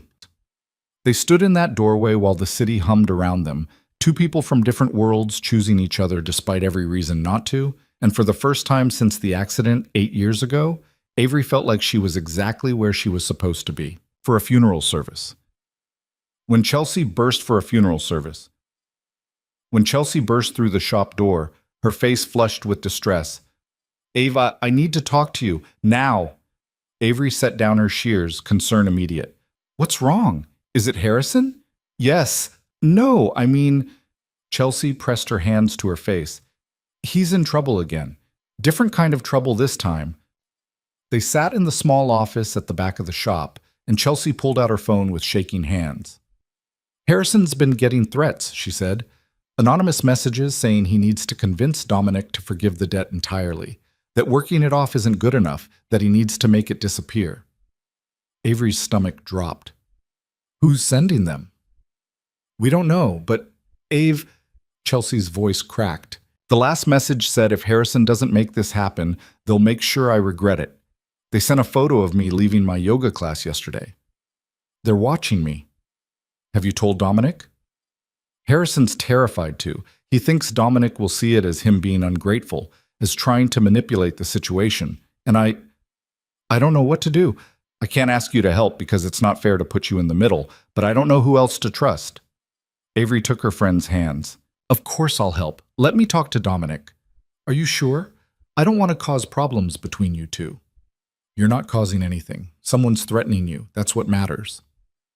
That evening, Avery met Dominic at his penthouse apartment. The real one, not the safe house. It was the first time she'd been there, and the space surprised her. She'd expected cold and modern, all glass and steel. Instead, she found warmth. Rich wood floors, comfortable furniture, bookshelves lined with actual books, photographs of people who must have been family. "This is beautiful," she said, running her fingers along a leather-bound volume of poetry. "My mother decorated it," Dominic said, pouring wine. "I haven't had the heart to change much." "You miss her." "Every day." He handed her a glass. "But you didn't ask to come over to discuss interior design. What's wrong?" She told him about Chelsea's visit, about the threats, watching his expression shift from warm to ice-cold in seconds. "Show me the messages," he said. Avery pulled them up on her phone. Chelsea had forwarded them. 5 messages over 3 days, escalating from suggestion to demand to outright threat. Dominic read them twice, his jaw tight. "The debt arrangement was generous. Harrison knows that. Anyone with sense knows that. Chelsea thinks someone's trying to use Harrison to manipulate you. They are, and they're using the women to do it." He set down the phone with deliberate care. "This is Vincent. Has to be. He's testing boundaries again, seeing if he can force my hand through indirect pressure." "What are you going to do?" "Handle it. But Avery," he turned to her, "this is going to get complicated. I need to make it clear that threatening civilians under my protection has consequences, but I also need to do it in a way that doesn't escalate into open war." "Which means what exactly?" "Which means I need to have a conversation with Vincent that makes certain things very clear. And I need Harrison to stop being terrified and actually communicate when threats occur instead of hoping they'll go away. He's scared. You're intimidating even when you're being helpful." "Good. People should be scared of consequences. But Harrison needs to understand that I can't protect people who don't tell me when protection is needed." Dominic pulled out his phone. "I'm calling a meeting. Tomorrow night. Harrison, Chelsea, you, me, and Marcus. We lay everything out, establish protocols, and make sure everyone understands what's at stake. Tomorrow's Thanksgiving." He paused. "Is it? You forgot Thanksgiving?" "I've had a lot on my mind." He set down his phone. "Do you have plans? With Emily?" "We usually have a quiet dinner, nothing elaborate. She's actually spending this year with her boyfriend's family in Connecticut, so I was planning to just—" She stopped, realizing how pathetic it sounded. "Spend it alone? Maybe. I don't know. Holidays have been hard since my parents died." Dominic was quiet for a moment, then, "Have Thanksgiving with me. Here, I'll cook. I'm actually not terrible in the kitchen. We can do the meeting in the afternoon, then have dinner, just us." "You want to spend Thanksgiving with me?" "I want to spend most days with you. Thanksgiving seems like a particularly good one." Something warm bloomed in Avery's chest. "Okay. Yes, but I'm helping cook." "Deal." The next afternoon, Harrison and Chelsea arrived at the penthouse looking like they were heading to their own execution. Marcus was already there, and his presence, 6 feet 4 inches of controlled intimidation, didn't help their anxiety. "Sit," Dominic said, his voice neither warm nor cold, businesslike. They sat. Avery positioned herself beside Dominic, a silent show of support. "Harrison," Dominic began, "you're going to show me every threat you've received, all of them, nothing held back." Harrison fumbled with his phone, hands shaking as he pulled up message after message, more than Chelsea had known about, at least a dozen over the past 2 weeks. Dominic read them all, his expression darkening with each one. When he finished, he looked at Harrison with something close to disappointment. "You were going to what? Hope they went away? Pay them off somehow? What exactly was your plan?" "I don't know," Harrison said miserably. "I didn't want to seem ungrateful. You've already done so much, and I thought maybe if you just what? Let them terrorize your wife? Put Avery at risk because these messages reference her too?" He leaned forward. "Let me be very clear about something. When you came under my protection, that meant you communicate threats immediately. Not when it's convenient, not when you figured out a plan, immediately. Because every hour you wait is an hour they have to escalate. I'm sorry. Sorry doesn't keep people safe, Dominic's voice cut like a blade. But here's what's going to happen now. Marcus is assigning a security detail to both of you, not negotiable. You're going to vary your routines, check in at designated times, and report anything unusual instantly. Understood? Chelsea spoke up, her voice small. What about the debt? They want you to forgive it entirely. The debt stands as is, Dominic said firmly. I'm not making financial concessions because someone's trying to manipulate me through threats. That sets a precedent I can't afford, but... He paused. I'm going to make it clear to Vincent Castellano that civilians under my protection are off limits. That will handle the threat. How? Harrison asked. That's not your concern. Your concern is showing up to work, making your payments, and keeping your wife safe by following the protocols we established today. They spent the next hour going over security measures, communication protocols, what to do if threats escalated. Marcus was thorough, patient in a way that surprised Avery, explaining everything like he was teaching a class rather than preparing them for danger. When Harrison and Chelsea finally left, with Marcus's team following at a discreet distance, Dominic stood at the window, tension radiating from his shoulders. That was harsh, Avery said quietly. It was necessary. Harrison's a good man, but he's weak when it counts. Weakness gets people killed. He's scared. Then he should have said something sooner. Dominic turned to her. I know that sounds cold, but in my world, hesitation and poor communication are how civilians get caught in crossfire. I need Harrison to understand that. I think he does now. Good. He crossed to her, some of the tension leaving his shoulders. I'm sorry. This isn't how I wanted to spend Thanksgiving afternoon. It's okay. You're protecting my friends. I appreciate that. Even when I'm being harsh? Even then. Someone needs to be the bad cop. It might as well be you. He almost smiled. Come on, let's cook something. I need to do something with my hands that doesn't involve making threats or contingency plans. Cooking with Dominic was a revelation. He moved through the kitchen with the same precision he brought to everything else. But there was joy in it, too. He told her stories about learning to make sauce from his grandmother, about Sunday dinners with extended family that lasted for hours, about food being the one place where his world felt normal. My mother used to say that anyone who cooks with love can't be completely lost, he said, stirring risotto with careful attention. Even when I was neck deep in the family business, doing things I'm not proud of, I'd come home and cook. It kept me tethered to something human. Avery chopped vegetables, watching him work. Do you think about leaving? Walking away from all of it? Sometimes. More now than before. He glanced at her. You make me think about different futures, quieter ones. But you can't just walk away. No. There are too many people who depend on the organization, too many obligations and rivalries that would turn violent if leadership changed hands incorrectly. But I can transition things, slowly legitimize operations, set up successors, create exit strategies. He added wine to the pan, the alcohol hissing. It would take years, maybe a decade, but it's possible. Would you want that? A legitimate life? I don't know. It's all I've known since I was 17. The question isn't whether I want it. It's whether I'd know how to be anything else. They ate dinner at the table overlooking the city, the light spreading out below them like scattered stars. The food was perfect, the risotto creamy and rich, the roasted vegetables caramelized just right, the wine exactly what the meal needed. This is the best Thanksgiving I've had in years, Avery said, surprising herself with the honesty. Same. Usually I spend it working or at some obligatory dinner with business associates. This is... He searched for words. Better. Much better. After dinner, they moved to the couch, and Avery found herself curled against him, comfortable in a way she hadn't been with anyone in longer than she could remember. Can I ask you something? She said into the quiet. Always. What happens if Vincent doesn't back down? If he escalates instead of retreating? Dominic was quiet for a moment. Then I make choices I'd rather not make. But Avery, I need you to trust that I'll handle it in a way that keeps you and everyone else as safe as possible. That's not really an answer. It's the only answer I can give right now. She sat up, turning to face him. I need you to promise me something. What? Promise that you won't do anything that puts you in danger just to protect me.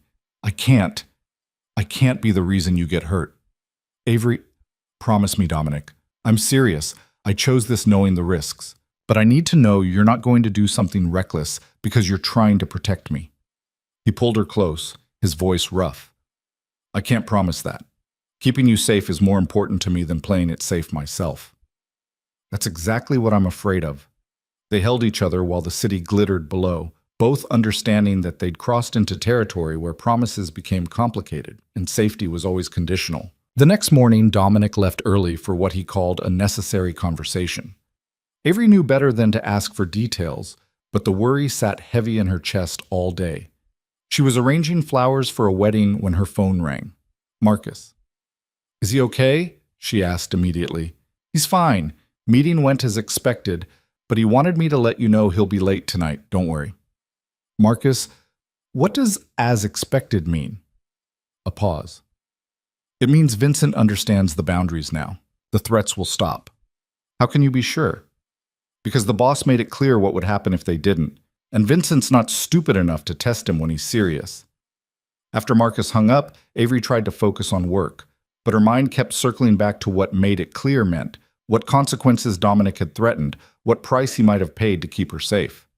He finally showed up at the shop as she was closing, looking tired but unharmed. It's done, he said simply. What's done? The threat. Vincent's called off his nephew, issued an order that civilians connected to me are off limits. Harrison and Chelsea can breathe easier. What did you have to give up? Nothing I'll miss. He pulled her into his arms. Stop worrying. I'm fine. You're safe. Everyone's safe. But Avery noticed the tension in his shoulders, the careful way he moved like something hurt. When she pressed, he admitted to a minor disagreement that got physical, but refused to elaborate.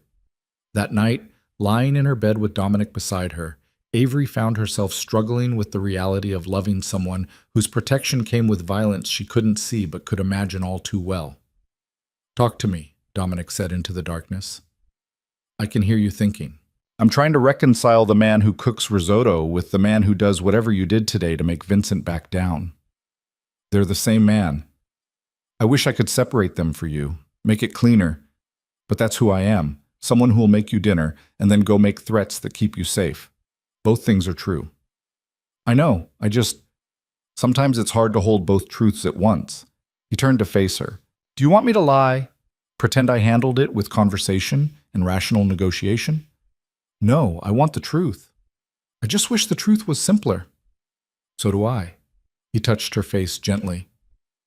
But this is what loving me looks like. Complicated truths and hard choices, and knowing that sometimes I do dark things for good reasons. And if I can't reconcile that, then you tell me, and we figure out what comes next. But don't suffer in silence trying to force yourself to be okay with something you're not okay with.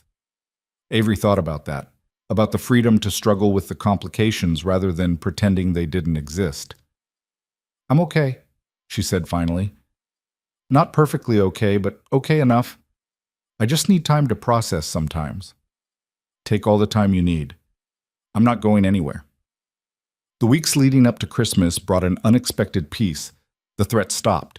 Harrison settled into his job with a dedication that surprised everyone, and Chelsea began to relax again. The security measures became routine rather than intrusive, and life found a new equilibrium. Dominic and Avery fell deeper into each other, their relationship settling into comfortable rhythms. He spent most nights at her apartment, leaving early for work and returning with dinner or flowers or small gifts that showed he was thinking of her. They cooked together, talked for hours, made love with an intensity that left them both breathless. Emily approved fully, especially after Dominic quietly arranged for her law school loans to be restructured at a better interest rate through one of his legitimate business contacts.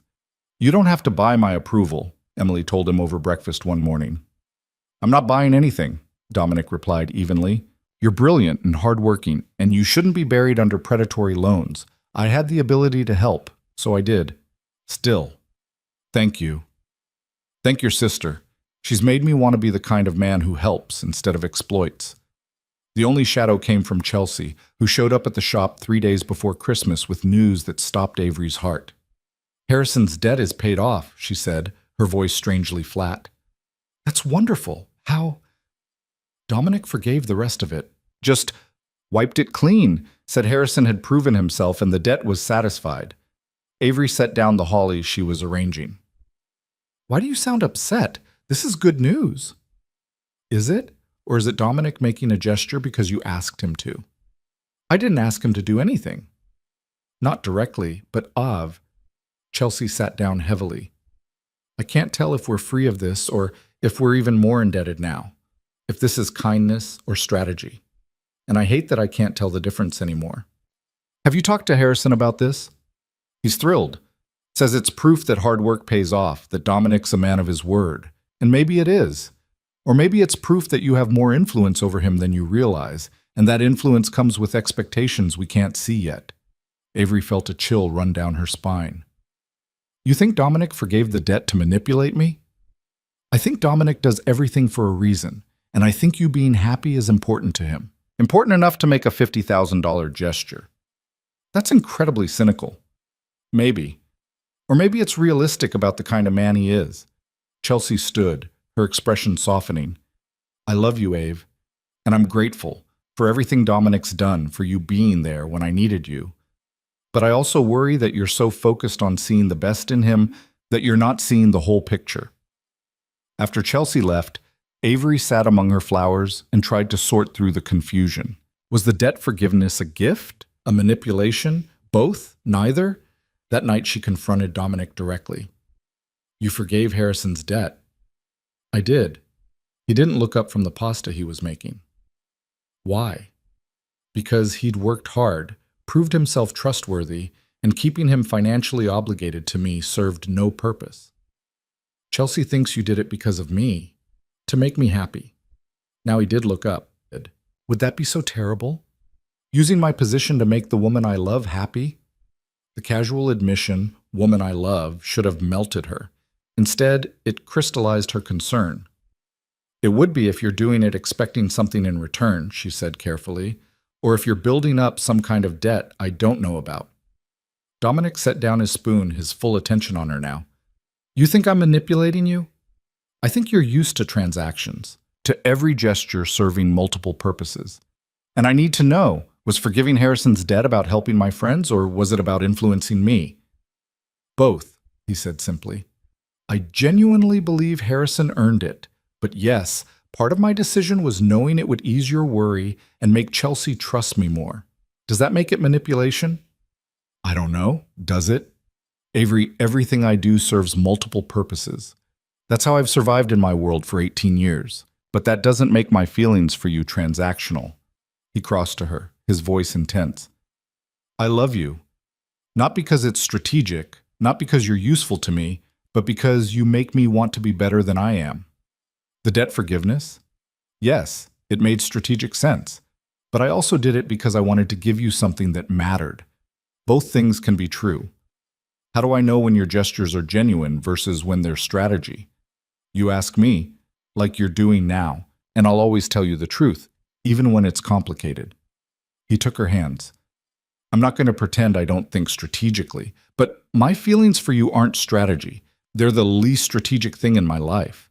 Avery looked at him, this complicated man who'd brought light back into her carefully darkened world, and made a choice to trust. Okay, she said. I believe you. Just like that? Not just like that. But I'm choosing to believe you because the alternative is spending our relationship looking for ulterior motives in every kindness. And I don't want to live like that. He pulled her close, and she felt him exhale like he'd been holding his breath. Thank you, he said into her hair, for trusting me, for asking hard questions, for not letting me get away with easy answers. Someone has to keep you honest. You do that just by existing. Christmas came quietly. Emily returned from Connecticut full of stories about her boyfriend's chaotic family. Chelsea and Harrison hosted a small dinner party where Harrison seemed lighter than he had in months. The weight of debt finally lifted. Dominic gave Avery a vintage botanical print she'd admired at an antique store months ago, proof that he remembered small details, small moments. She gave him a leather-bound journal, empty pages waiting to be filled. For what? He asked, running his fingers over the cover. For the life you want to build. The one that's different from the one you inherited. You told me you think about quieter futures. This is for planning that future. He looked at her with such raw emotion that she had to glance away. I don't deserve you, he said quietly. You've said that before. I still don't agree. Well, you're stuck with me either way. They spent Christmas night at his penthouse, the city spread out below them, talking about possibilities and futures and all the complicated ways their lives were intertwining. I'm going to start transitioning the business, Dominic said suddenly. Legitimizing operations, establishing proper corporate structures, creating distance from the gray areas. Because of me? Because of us. Because I want a future that's more than just surviving from crisis to crisis. Because you make me believe that future is possible. He turned to her. It won't be quick, and it won't be safe. People will resist change. Will see it as weakness. But I'm going to do it anyway. Dominic, I'm not asking you to change your entire life. I know. But I'm choosing to anyway. For me, for you, for whatever we're building together. He pulled out a small box, and Avery's breath caught. But instead of a ring, it held a key. It's not what you think, he said quickly. It's a key to this apartment. I want you to have a place here, not asking you to move in, not yet, but asking you to have somewhere that's ours, where you can be whenever you want.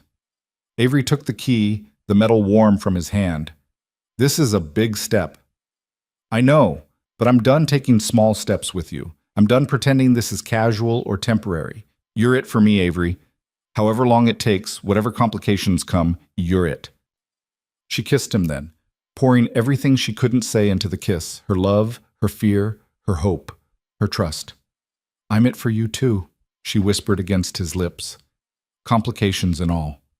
They made love slowly that night, a promise sealed in touch and breath and whispered words.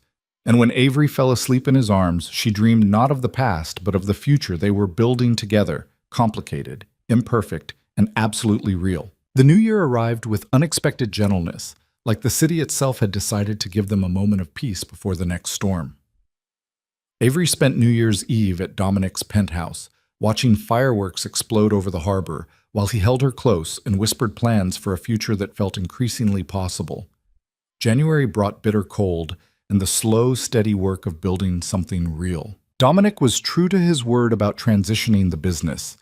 Avery could see it in the late-night meetings that shifted from his usual associates to lawyers and accountants, in the way he talked about corporate structures and legitimate investments with an intensity that matched how he used to discuss territory disputes. I'm setting up a foundation, he told her one morning over coffee at the shop, for families affected by violence, scholarships, counseling services, job training, using some of the family money for something that actually helps people. That's incredible, Avery said, genuinely moved. What made you think of it? You did. The way you rebuilt after your accident, the way you help Emily, the way you create beautiful things instead of destructive ones. I want to do something like that. Build instead of just control. She kissed him, tasting coffee and promise. I'm proud of you. Don't be proud yet. It's going to take years to fully legitimize everything, and there are people who won't like it. He was right about that. The resistance came in mid-February, brutal and calculated. Avery was working late at the shop, putting the finishing touches on arrangements for a Valentine's Day wedding when Marcus appeared at the door. We need to go, he said, his voice tight with urgency. Now! What happened? The boss. There's been an incident. Terror flooded through her. Is he? He's alive, but we need to move. In the car, Marcus explained with clipped efficiency. A faction within Dominic's own organization had made a move against him. 3 men who'd been with the family for years, who saw his legitimization efforts as betrayal. They'd ambushed him leaving a meeting, and while Dominic's security had handled the immediate threat, one of the attackers had gotten close enough to do damage. How bad? Avery asked, her hands shaking. Knife wound to his side. Not fatal, but he needs medical attention. We can't take him to a hospital. Too many questions. We have a private doctor, but the boss asked for you. They drove to a warehouse in Queens that looked abandoned from the outside but was clearly a safe house. Inside, organized chaos, men with weapons, someone barking orders, and in a back room, Dominic sitting on a table while a doctor worked on his side. His shirt was off, blood staining his skin, and when he saw Avery, relief flooded his face despite the obvious pain. You came, he said. Of course I came. She crossed to him, careful not to interfere with the doctor's work. What the hell happened? Internal disagreement that got physical, he said through gritted teeth as the doctor stitched. I'm fine. You're not fine, you're bleeding. I've had worse. The doctor, an older man with steady hands and a professional detachment, spoke without looking up. 14 stitches. You got lucky. Another inch, and we'd be having a different conversation. When the doctor finally finished and left them alone, Avery took Dominic's hand carefully, mindful of his injury. Tell me the truth, she said. How bad is this? Dominic was quiet for a moment, then, 3 of my senior people just tried to kill me. They're not isolated actors. They represent a faction that thinks I've gone soft, that the legitimization is weakness. This was a message. What kind of message? That there will be consequences for changing the way things have always been done. That loyalty has limits. He winced as he shifted position. I handled the immediate threat. But Avery, this is what I warned you about. This is the danger that comes with trying to change things. What are you going to do? What I have to do. Demonstrate that betrayal has consequences. Make it clear that my authority isn't negotiable. His voice was hard, colder than she'd ever heard it. It won't be pretty. Will it be violent? Yes? The simple honesty was somehow worse than evasion would have been. Avery felt the weight of it settle over her. This was the reality of loving someone who operated in a world where violence was language and power was currency. I need you to go home, Dominic said gently. This is going to get complicated, and I need to know you're safe while I handle it. I'm not leaving you when you're hurt. I'm not asking. Marcus will take you home, post-security, and I'll come to you when this is resolved. Dominic? He pulled her close despite the obvious pain it caused him. Please. I can handle a lot of things, but I can't handle worrying about your safety while I'm dealing with this. Let me do what I need to do, knowing you're protected. Well, it went against every instinct she had, but Avery recognized the truth. She would be a liability here, a distraction he couldn't afford. Okay, she said finally, but you call me. You let me know you're alive and safe. Promise me. I promise. She kissed him carefully, tasting blood and fear and desperate hope, then let Marcus lead her away. The next 72 hours were the longest of Avery's life. Dominic called twice, brief, clipped conversations that told her he was alive but gave no details. Emily stayed with her, a steady presence, while Avery tried and failed to focus on work, on normalcy, on anything except the sick worry that churned in her stomach. Chelsea called on the second day. Harrison said there's trouble in Dominic's organization. Is everything okay? I don't know, Avery admitted. He's handling it, but he won't tell me details. Are you safe? Marcus has people watching the building. We're fine. Ave, maybe you should... Chelsea paused. Never mind. Say it. Maybe you should think about whether this is sustainable. Loving someone whose world involves this much danger, this much violence you can't see but can imagine all too well. I've thought about it every day since we started this, Avery said quietly. I'm still here. I know. I just worry about you. I know, but this is my choice, Chels. Complicated and scary as it is, it's my choice.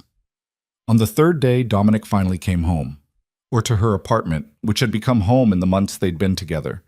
He looked exhausted, moving carefully because of the stitches, but alive and whole. Avery pulled him inside, checked him over with frantic hands, satisfied herself that he was truly okay. It's handled, he said when she finally let him speak. The faction's been dealt with. The rest of the organization understands that the changes are happening whether they like it or not. How did you deal with them? Do you really want to know? She thought about it, really thought about it. Did she want the details of what dealt with meant? The specifics of violence carried out in her name for her safety? No, she said finally. I don't. But I need to know. Did you do things you can't come back from? Things that make the legitimization impossible? No. I handled it in a way that reinforces authority without undermining the long-term goals. But Avery, he took her hands. I won't lie to you. People were hurt. Decisions were made that I'm not proud of. This is who I am when threats emerge. This is what protecting what's mine looks like. I know. She did know, had known from the beginning. Are you okay? The question seemed to surprise him. I'm alive. The bleeding stopped. I'll heal. That's not what I asked. Are you okay? Emotionally, mentally, in all the ways that matter beyond the physical? He pulled her close, and she felt him exhale shakily. I don't know. I've done things this week that... He stopped. I don't know how to reconcile the man who wants to build foundations and legitimize businesses with the man who just did what I did. I don't know how you reconcile them. The same way I've been reconciling them since we met, Avery said, by understanding that you contain multitudes, that you can be both violent and gentle, strategic and sincere, dark and light. You're not one thing, Dominic. You're everything at once. That's very generous. It's very honest. She pulled back to look at him. I'm not naive about who you are, but I also refuse to reduce you to just the dark parts. You're more than that. We're more than that. They held each other while the city hummed beyond her windows, two people choosing each other despite every complication, every danger, every reason to walk away. Over the next weeks, life slowly normalized again. Dominic's wound healed cleanly. The organization stabilized under his renewed authority. The legitimization efforts continued, slower now, but steady. And Avery's shop thrived. In March, she hired her first employee, a young woman named Sarah who had an eye for design and desperately needed a second chance after a rough few years. In April, she expanded into the space next door, doubling her square footage and inventory. You're building an empire, Dominic teased one evening while helping her arrange the new space. Hardly, just a slightly bigger shop. It's more than that. You're creating something that lasts, something that helps people. Sarah, your customers, everyone who walks in and leaves with beauty in their hands. You sound proud. I am proud. You took something small and scared and you grew it into something confident and thriving. That takes courage. She looked at him, this complicated man who'd helped her find that courage, and felt overwhelming gratitude mixed with love so deep it sometimes frightened her. Thank you, she said. For what? For seeing me, for making me want to be seen, for helping me remember that I'm more than my scars. Avery, you were always more than your scars. I just helped you remember.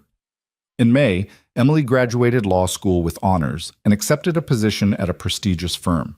At the celebration dinner, she gave a speech that made Avery cry. I wouldn't be here without my sister, Emily said, raising her glass. She sacrificed her own dreams to help me achieve mine. She showed me what strength looks like, not loud or flashy, but quiet and persistent and absolutely unbreakable. Ave, everything I am is because you believed in me first. Dominic squeezed Avery's hand under the table, and she saw her own emotions reflected in his eyes. Later, as they walked through the city, Dominic said, She's right, you know, about your strength. You don't see it because you're living it, but everyone else does. I don't feel strong. Well, strength isn't about feeling confident. It's about doing hard things despite the fear. You do that every day. So do you. We're quite a pair then? Yes, Avery said, stopping to kiss him under a streetlight. We are. The real test came in June. Dominic had been planning a major charity gala, the launch of his foundation, the first public step in his legitimization efforts. It was being held at the plaza, with society figures and business leaders and politicians all in attendance. A coming out party for the new Dominic Russo, the philanthropist rather than the crime boss. I want you there, he told Avery, by my side, officially. Dominic, that's public. That puts a spotlight on me. I know, and I know it's asking a lot, but Avery, I don't want to do this without you. You're the reason I'm doing any of this. Having you beside me would mean everything. She thought about it, really thought about it. Going public meant stepping fully into his world, meant being photographed and scrutinized, meant standing in a room full of people with her scar visible and her connection to Dominic obvious. It terrified her. It also felt right. Okay, she said, I'll be there. The night of the gala, Avery stood in front of her mirror and faced herself fully. She wore a deep emerald dress that Emily had helped her choose, elegant, sophisticated, nothing to hide behind. Her hair was up in a sleek bun, her scar completely visible. For 8 years she'd hidden. Tonight, she would be seen. Chelsea arrived to help with final preparations. and when she saw Avery, her eyes filled with tears. Ave, you look beautiful. Stunning. I look terrified. You look brave. There's a difference. Dominic picked her up in the town car, and when he saw her, he stopped breathing for a moment. Avery, he said, his voice rough. You're visible, she finished. No hiding tonight. You were never someone who should hide. At the plaza, cameras flashed as they arrived. Avery felt exposed, vulnerable, every insecurity screaming that people were staring at her scar, judging her, wondering what someone like Dominic Russo was doing with someone like her. But Dominic kept her hand firmly in his, introducing her to everyone they met with genuine pride. Not as an accessory or an afterthought, but as a partner, someone who mattered.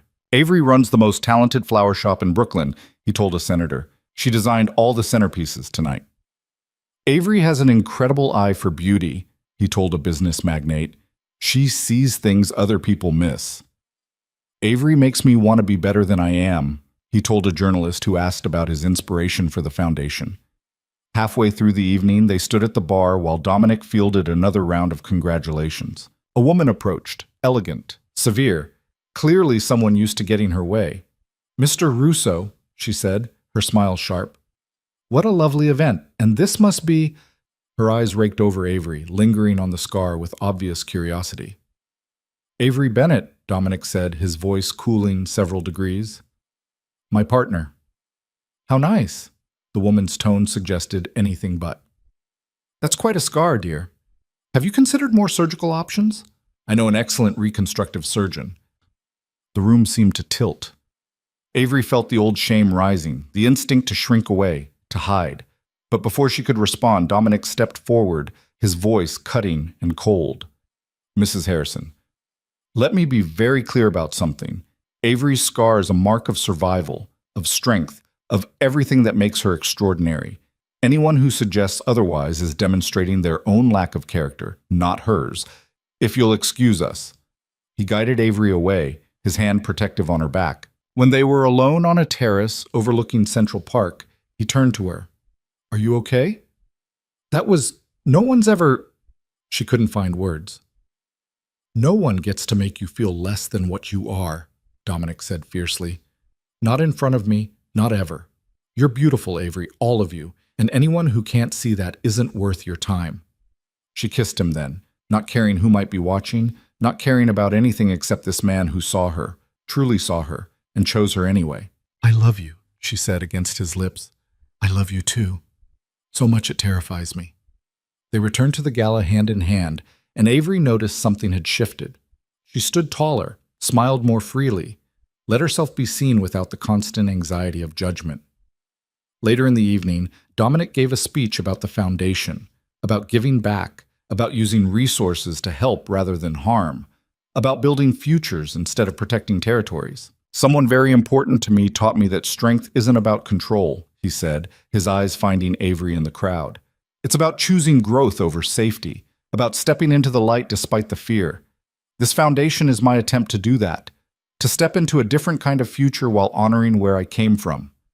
The applause was thunderous, and when Dominic stepped off the stage, he came straight to Avery. Dance with me, he said. On the dance floor, surrounded by Manhattan's elite, they moved together with the ease of people who'd learned each other's rhythms.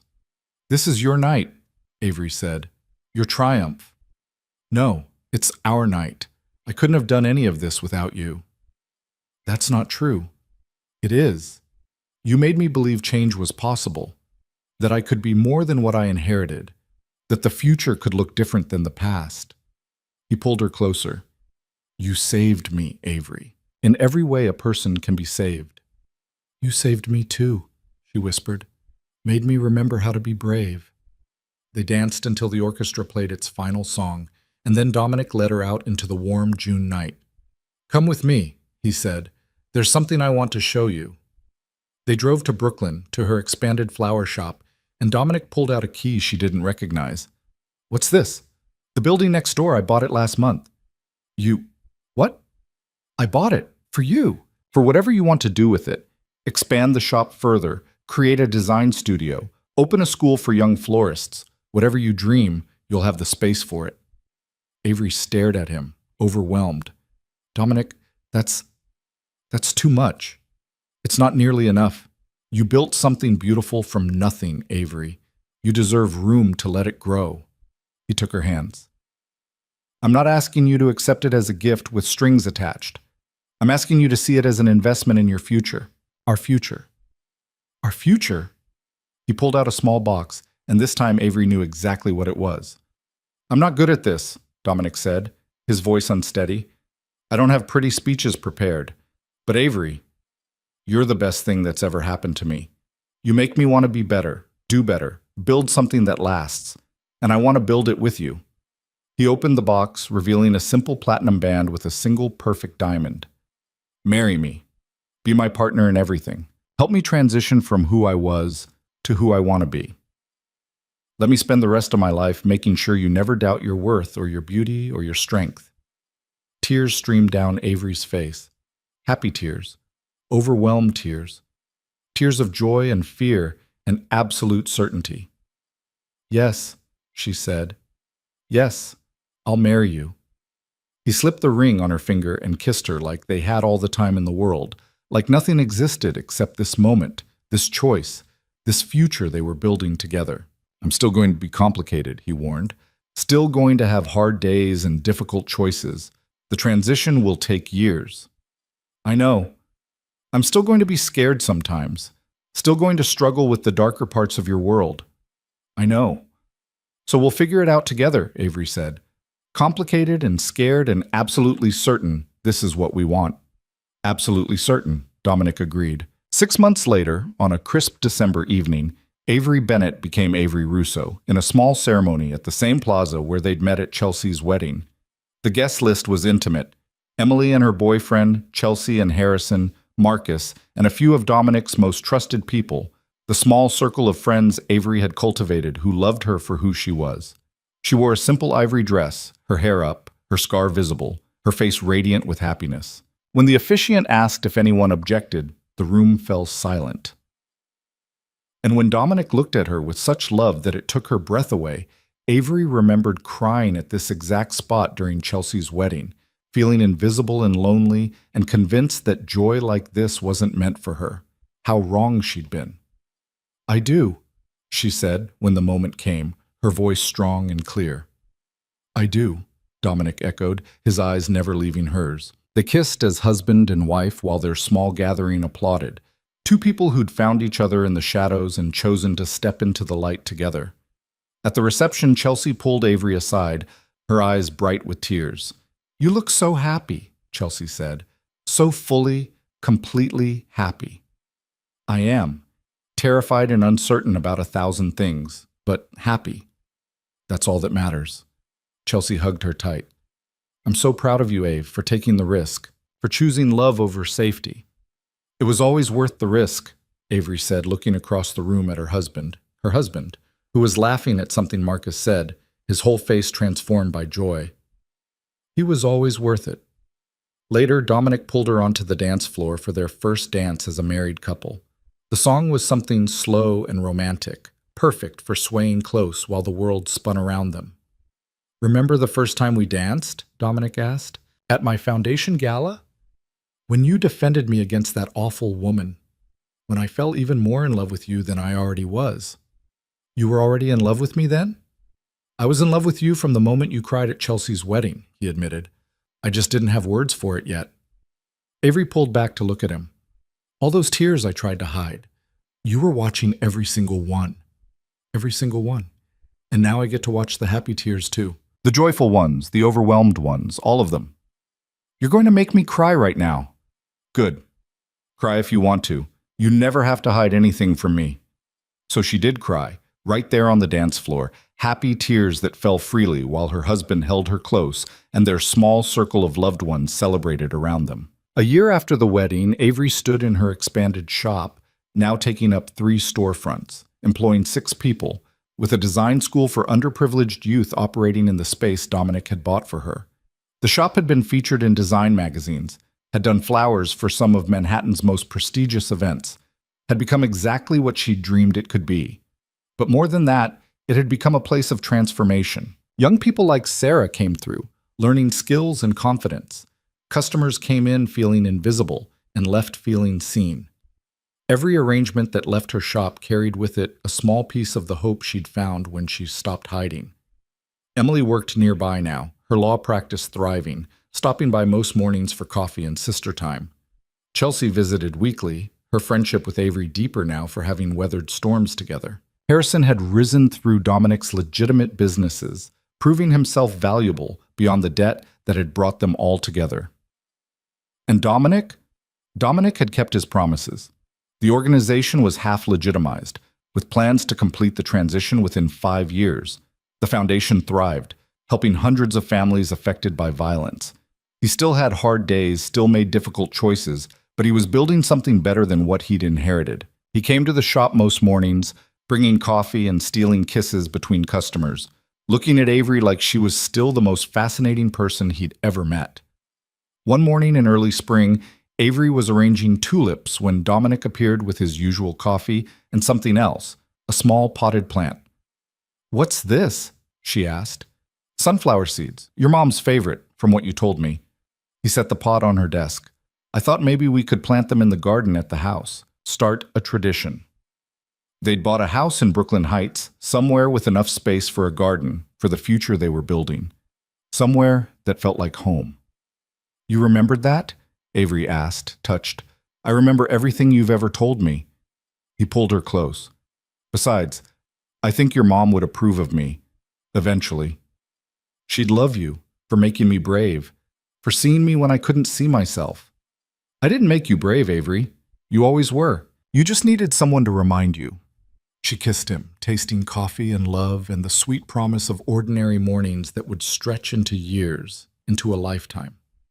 "I love you," she said. "I love you too. Every complicated, beautiful, perfect part of you."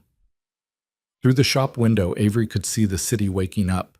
People rushing to work, cars honking, life happening in all its chaotic glory. She thought about the woman she'd been at Chelsea's wedding, hiding in the back row, making herself invisible, convinced that safety meant staying small.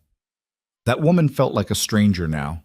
The woman she'd become, the one who ran a thriving business, who'd married a complicated man and built a complicated life, who wore her hair up and her heart open. That woman knew better. Safety wasn't found in hiding. It was found in choosing brave, in stepping into the light despite the fear, in letting yourself be seen by someone who saw all of you and loved you anyway. Emily appeared at the door, late for work but grinning. "Just wanted to say good morning before my deposition." "Good luck," Avery called. "Don't need it. I'm brilliant, remember?" Emily winked and disappeared into the morning. Dominic's phone buzzed. Business? Always business. But he silenced it without looking. "That could be important," Avery said. "This is more important. This moment, right here." He touched her face gently, his thumb brushing the scar that had once defined her, and now was just one part of everything she was. "Every moment with you is more important than anything else." Later that evening, they planted the sunflower seeds in their garden while the last light faded from the sky. Dominic's hands were gentle with the soil, patient with the placement of each seed. "Think they'll grow?" Avery asked. "With you tending them? Absolutely. You have a gift for making beautiful things flourish." They sat on the garden bench as stars began appearing overhead, and Avery thought about growth, about how sometimes the most beautiful things came from the darkest soil, how strength was built through surviving storms, how love was choosing someone despite knowing all their complications. "Thank you," she said quietly. "For what?" "For watching me cry at that wedding, for not letting me stay invisible, for making me believe I deserved to be seen. Thank you for letting me see you, for trusting me with all the parts you'd hidden away, for making me believe I could be more than what I inherited." They sat in comfortable silence, two people who'd found each other in the shadows and chosen to build their lives in the light, and Avery knew with absolute certainty that every risk had been worth it, every fear had been worth facing, every tear, the sad ones and the happy ones, had led her exactly where she was meant to be. Home. Seen. Loved. Whole. The girl who used to hide her face had learned to lift her chin, to meet the world's gaze without flinching, to stand in the light and claim her space in it. And the man who'd built his life on control had learned to surrender to something bigger, to love, to hope, to the messy, complicated, absolutely beautiful future they were creating together. As the last light faded and the city lights began their nightly dance across the sky, Dominic pulled Avery close and she rested her head on his shoulder, feeling the steady beat of his heart, the warmth of his arms, the absolute rightness of this moment. "Happy?" he asked softly. "Incredibly," she answered. "Completely. Happy." And under the spring stars, surrounded by the garden they'd planted and the life they'd built, Avery Bennett Russo smiled, fully, freely, without hiding a single part of herself, and knew that this was what brave looked like. This was what choosing love over fear created. This was what happened when you stopped hiding your face and started living your life. This was everything.